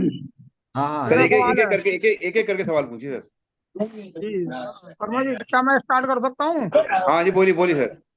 मेरा पूछना ये था, जो ये वेवर लाए हैं इंटरेस्ट का, पेनल्टी का, हम लोग छोटे छोटे टैक्स के लिए अपील में गए हैं, जैसे भट्टे की रॉयल्टी पर टैक्स लगा है, 20-20 हजार रुपए की अमाउंट है। क्या हम्म। वो अपीलें हमें ड्रॉप करनी होंगी उसका बेनिफिट लेने के लिए, या अभी हमें इंतजार करना होगा सर्कुलर का? सर मेरे हिसाब मैं से आपको टैक्स इंतजार करना चाहिए सर्कुलर का। मार्च 2025 तक आप पेमेंट कर सकते हो उस चीज का। तो पेमेंट तो सर्कुलर कर तो सकते। अभी आना चाहिए एनी टाइम, ठीक है, हाई नहीं टाइम है। सर, मेरा पूछना ये था कि March 25 तक हम पेमेंट कर देंगे, लेकिन हम्म। क्या हमें, जो हम अपील में जा चुके हैं, उस अपील को हमें ड्रॉप करना पड़ेगा, या अपील डिसाइड करानी पड़ेगी वहां पर, उसको बेनिफिट मिलेगा या नहीं मिलेगा जो अपील में जा चुके हैं? सर आप ऑर्डर के खिलाफ, क्योंकि ऑर्डर में टैक्स लायबिलिटी ऑलरेडी डिटरमाइंड है, आप फर्स्ट अपील जी। में हो समझो, तो आप उस टैक्स, वो ऑर्डर के हिसाब से आप टैक्स भर दीजिएगा, और अपील आपको विड्रॉ कर लेनी पड़ेगी, तो आपको इंटरेस्ट और पेनल्टी का वेवर मिल जाएगा। मोस्टली तो यही आएगा सर्कुलर में, कुछ और आएगा तो वो देखना पड़ेगा। मोस्टली तो यही आएगा, 99% यही आएगा सर्कुलर में। ठीक है सर। सर मेरा प्रॉब्लम ये नहीं है, लेकिन मेरा प्रॉब्लम ये है, समझो एक ही ऑर्डर में 3 इशू है जी और मुझे 2 का पेमेंट करना है, एक को अपील में करना है, एक को अपील में लेके जाना है आगे। जी। उस केस में क्या होगा, उसके लिए मैं सर्कुलर वेट कर रहा हूँ। अच्छा राहुल सर, इसमें यह भी तो हो सकता है कि जब आप वहाँ अपील को हल करें उसमें उन दोनों पॉइंट को छोड़ दीजिए जिन पर आपको टैक्स के वो लेना है, उस पर अनडिसाइड रहने दीजिए, थर्ड पॉइंट डिसाइड कराइए अपील में। सर आप देखेंगे अगर 128A को, तो वो बोलते हैं order. Order means entire order. It doesn't say 2 issues in order और 1 issue in an order. But Rahul sir, वहाँ पे क्वेश्चन यही आ रहा है कि आप मुझे रिबेट दे रहे हो मेरी पेनल्टी और उस पे, सिंपली आप जो ले रहे वेवर दे रहे हैं मुझे मेरे पेनल्टी पर, इंटरेस्ट पर, और मेरा जो थर्ड इशू है उसके लिए मैं अपीलेबल हूँ, और फिर मैं क्या करूंगा उस पॉइंट के लिए? सर आप बराबर है, आपका एक इंटरप्रिटेशन आपका है। अगर समझो मेरे को अधिकारी के हिसाब से सुनना सोचना है, तो मैं क्या सोचूंगा कि भाई आपको पेमेंट करना है एज पर ऑर्डर। आपके सर में तीनों इशू है, तो आप या तो पूरा ऑर्डर के सामने आप 25 टैक्स पे कर दो, आपको इंटरेस्ट पेनल्टी वेवर मिल जाएगा, या तो फिर आपको पूरा अपील में लेके जाना पड़ेगा। इशू वाइज आप ब्रेक नहीं कर सकते हो। सर मैं वही एक इशू की बात कर रहा हूँ कि सपोज दैट मेरा आपका टैक्स आपके हिसाब से मेरा आपने मेरी उसको आईटीसी को नहीं माना और आपने मेरी डिमांड निकाल दी, उसके अगेंस्ट में इंटरेस्ट ले लिया और पेनल्टी लगा दी। सेकंड पॉइंट आपने वो लगा कि मैंने कोई भी कंप्लेंसेस ऐसी करी जिसके अगेंस्ट में आपने 125 के अगेंस्ट में मुझे पेनल्टी लगा दी, सर आप एक ही सिंगल ऑर्डर में। अब मुझे नहीं, बताइए 125 का जो मैं डिसाइड करूंगा अपील में करूंगा कि उस पर जनरल पेनल्टी एप्लीकेबल है भी कि नहीं है। बट अब यहाँ जो इशू बनता है कि यदि मैं विड्रॉ करता हूँ पूरी अपील, तो सेकंड टाइम बार्ड हो गई मेरी अपील 125 के लिए, और सेपरेट 2 अपीलें हो नहीं सकती एक ही कॉमन ऑर्डर के लिए। नहीं, आपने सर एग्जांपल लिया, उसमें आपने एक आईटीसी का इशू लिया जिस पे डिमांड है, समझो। दूसरा इशू है आरसीएम की लायबिलिटी का, तीसरा इशू है रेट ऑफ टैक्स का। ये सब सेम कॉमन में ऑर्डर में आ रहा है, और आपको भरना है सिर्फ आईटीसी वाला अमाउंट, बाकी 2 इशू आपको फाइट करना है। जी, उस केस में क्या होगा? है तो वही सही है। तो सर यहाँ तो ये तो हम लोगों को एसोसिएशन की तरफ से ये चीज जानी चाहिए ना जानी कि चाहिए, लेकिन एटलीस्ट सर कहीं तो हमें लिबर्टी जाए किसी चीज को। मान उन्होंने वर्ड लिख दिया कि आपको अपील विड्रॉ करनी है, तो मैं कहता हूँ वो यहाँ पर 100% आपका केवल टैक्स और इंटरेस्ट जहाँ डिमांड है उससे रिलेटेड आप ऑर्डर को विड्रॉ कर लीजिए, कोई प्रॉब्लम नहीं है। यहाँ कॉमन इशू के साथ मोर देन और भी कोई इश्यूज है उन कंडीशन में हमें नहीं होना चाहिए वहाँ पे। यहाँ पे हमें मिलना चाहिए रिलैक्सेशन, या आप अपील उस पॉइंट पर अपना वो करिए, हर्ट करिए, आर्ग्यू ये करिए है, अपीलेट के। ये है सर ध्यान में। हम तो सर्कुलर के लिए वेट कर रहे हैं सर, एक बार सर्कुलर आएगा तो ये सब पढ़ के हम रिप्रेजेंट कर सर सकते हैं। आपके टॉपिक से रिलेटेड मेरा क्वेश्चन सर ये था कि जो जैसे आ गया कि 74A के अंदर जो नोटिस इशू करेंगे या स्कीम इशू करेंगे, वहां पर सर एलिगेशन कैसे डिटरमाइन होगा कि ये 74 में जाएंगे या 73 का, जो वो सॉरी फ्रॉड और नॉन फ्रॉड का है। जैसे सपोज दैट सर्विस इन्होंने टैक्स में फ्रॉड के जाता था लिए, सर। सर फ्रॉड के लिए उन्होंने मुझे दिया, एलिगेट किया और मैंने प्रूव कर दिया कि मेरा फ्रॉड नहीं है, कुछ तो पता ना तो अभी अभी यदि 74 मुझे पेनल्टी 73 का तो देगी, बाइफरकेशन है ही नहीं, तो सिर्फ पेनल्टी का ही अमाउंट रहेगा ना। फ्रॉड जैसे मैंने 70, फ्रॉड और नॉन फ्रॉड, सर फ्रॉड और नॉन फ्रॉड का आ गया मेरा। नहीं नहीं, और सर आप फ्रॉड और नॉन फ्रॉड के लिए सर कैसा है, एक्साइज और सर्विस टैक्स में भी एक ही प्रोविजन था। अगर जी फ्रॉड है तो सेम नोटिस उसी इशू 73(1) के अंडर नोटिस आती थी सर्विस टैक्स की भी। 5 मिनट। अगर फ्रॉड है तो प्रोवाइजो भी डालते थे, अगर फ्रॉड नहीं है तो प्रोवाइजो नहीं डालते थे। अब 74A में भी सेम चीज कर दिया उन्होंने, एक ही सिंगल प्रोविजन रख दिया। फ्रॉड है नहीं है वो नोटिस में ही बताएंगे आपको, अगर फ्रॉड है तो 100% पेनल्टी, आप जीत गए कि फ्रॉड नहीं है तो 10% पेनल्टी। दोनों के लिए time limit of notice is same, time limit of passing order is same, जी तो सिर्फ पेनल्टी का फर्क पड़ेगा। और इसीलिए नहीं सर, 75 में सबसेक्शन 2A डाला उन्होंने। जी नहीं वो तो उस चीज को दिया, मगर वो इतना हार्श है ना सर, सब्सिक्वेंट टू ए तो बहुत हार्श है कि अल्टीमेटली पेनल्टी पेनलाइज करना ही है, वो किसी भी चीज के लिए कर सकता है डिपार्टमेंट।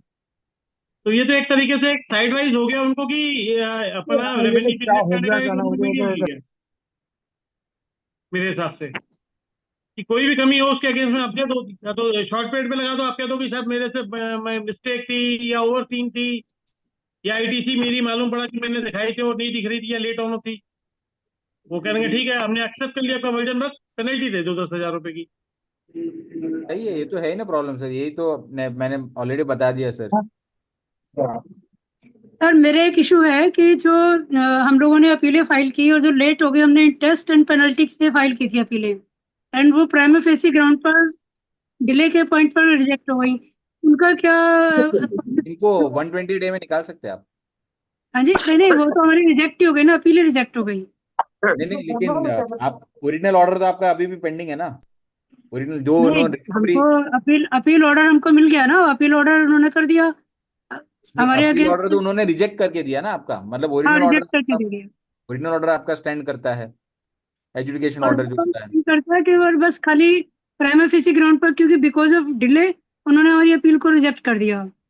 ठीक है ना, as on date there is no appeal, therefore the adjudication order becomes final. तो उसमें हमें अगर जैसे ट्रिब्यूनल अगर आएगा तो ट्रिब्यूनल में कैन बी गो? अभी बट तो आपको ट्रिब्यूनल अगर यूपी में बना ही नहीं है। ये एक, मैम इसमें मेरा यही कहना है कि ये सब चीजों के लिए ना वो सर्कुलर इंपॉर्टेंट है कि डिपार्टमेंट सीबीएसई क्या व्यू ले रहा है। अगर आप मुझे पूछेंगे 120 डे में दिस इशू इज कवर्ड, कि आप ये clause 128 day subsection 1 clause A में कवर्ड हो। सेफ सेफ साइड है हम लोग अभी। Hmm. Okay sir, thank you. ज्यादा लेकर गए जहाँ से पति।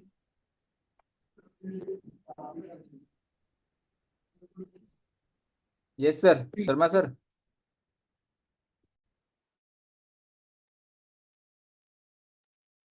शर्मा सर कहाँ गायब हो गए? सर सर आपने अभी अपने हाँ। डेलिब्रेशन में ये बताई, एक तो लिमिटेशन वाली डेज और मंथ वाली, उसका कुछ एड्रेस बता दीजिएगा अगर आपके पास है।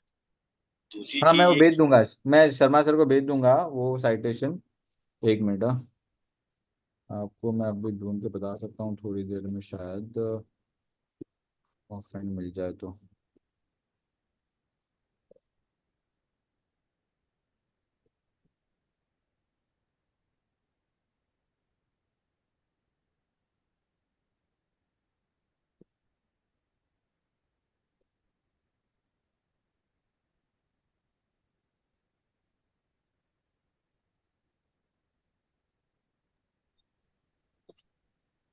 एक अंकित मिनट। सर, अंकित सर,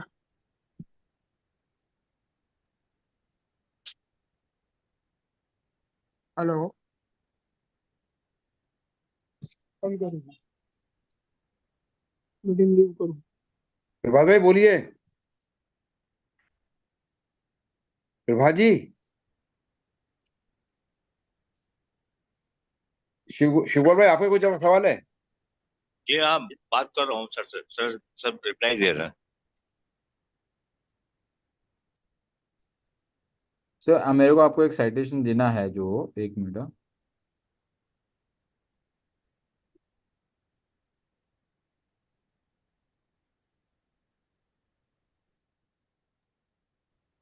यस, इलाहाबाद हाईकोर्ट का ही है सर। बता सर। बालाजी कोल ट्रेडर्स, मई 24 का डिसीजन है।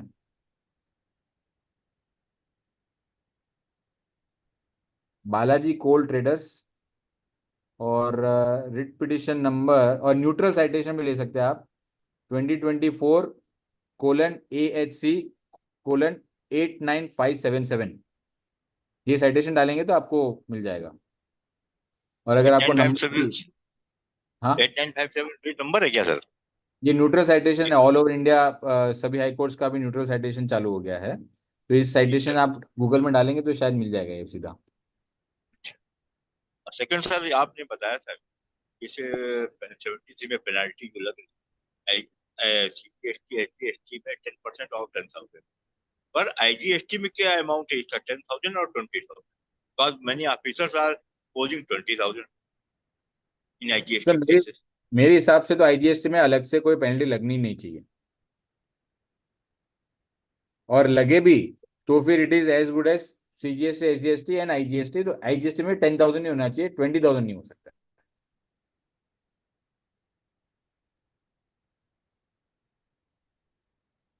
Thank you.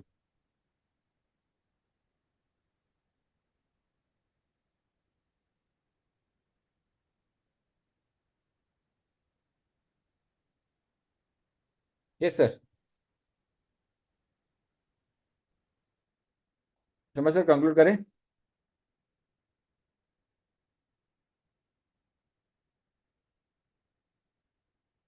शर्मा सर बहुत बिजी है। मैडम सर किसी आपका का सवाल नंबर, रह गया? हैं जी? सर का हाँ यार, नंबर दे दीजिए ना मेरे को।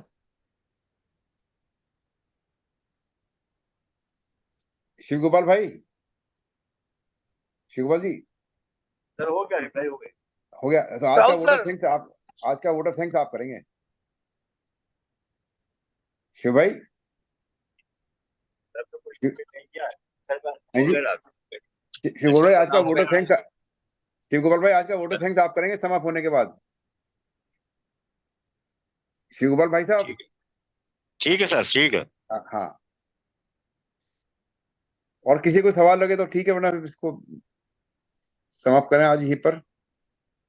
तो सब बिजी हैं आज परसों के चक्कर में 30th लास्ट डेट है इनकम टैक्स की। शिव गोपाल भाई आप कर रहे हैं, कोई समाप्त करें, मेरे ख्याल से सब लोग बिजी हैं। शिव भाई, फिर आप वो आस्तगान भी करा दीजिएगा आप साथ में खड़े होकर सब।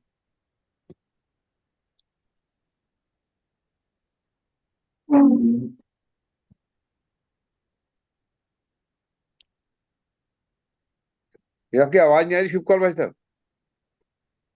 सर बोल रहा हूँ।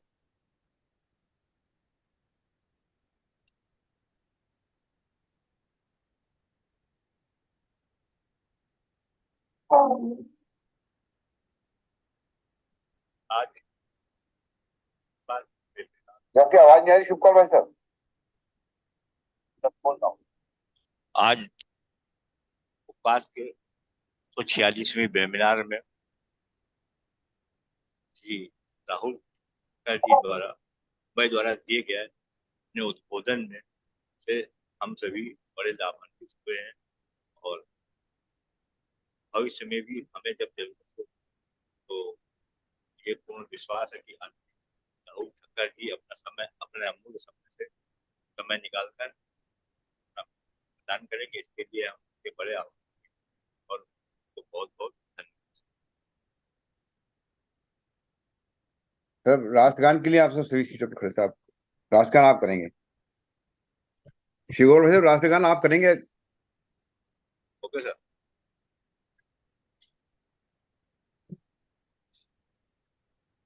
जन गण मन अधिनायक जय हे भारत भाग्य पंजाब सिंधु मगध गुजरात मराठा द्राविड़ उत्कल पूज्य हिमाचल यमुना गंगा जलत तीर शुभ नामे जागे तब शुभ आशीष के आए सब गण मंगलदायक जय हे भारत भाग्य विधाता जय हे जय हे जय जय जय जय हे भारत माता की जय हो। जय। Thank you very much everyone. Sir बहुत बहुत धन्यवाद सर, बहुत अच्छा लगा। आपसे 3 साल बाद जरूर आए सर, लेकिन बहुत इम्प्रूव कर लिया सर पिछली बार से आपने। Very good sir, thank you very much. Sir एक पीपीटी से मुझे हिसाब करवा दीजिएगा, क्योंकि बहुत से लोग पीपीटी अपने हैं, क्योंकि आज जो लोग एब्सेंट रहे ना सब इनकम टैक्स के चक्कर में, तो सब पीपीटी मांगेंगे सर मेरे से बाद में सर।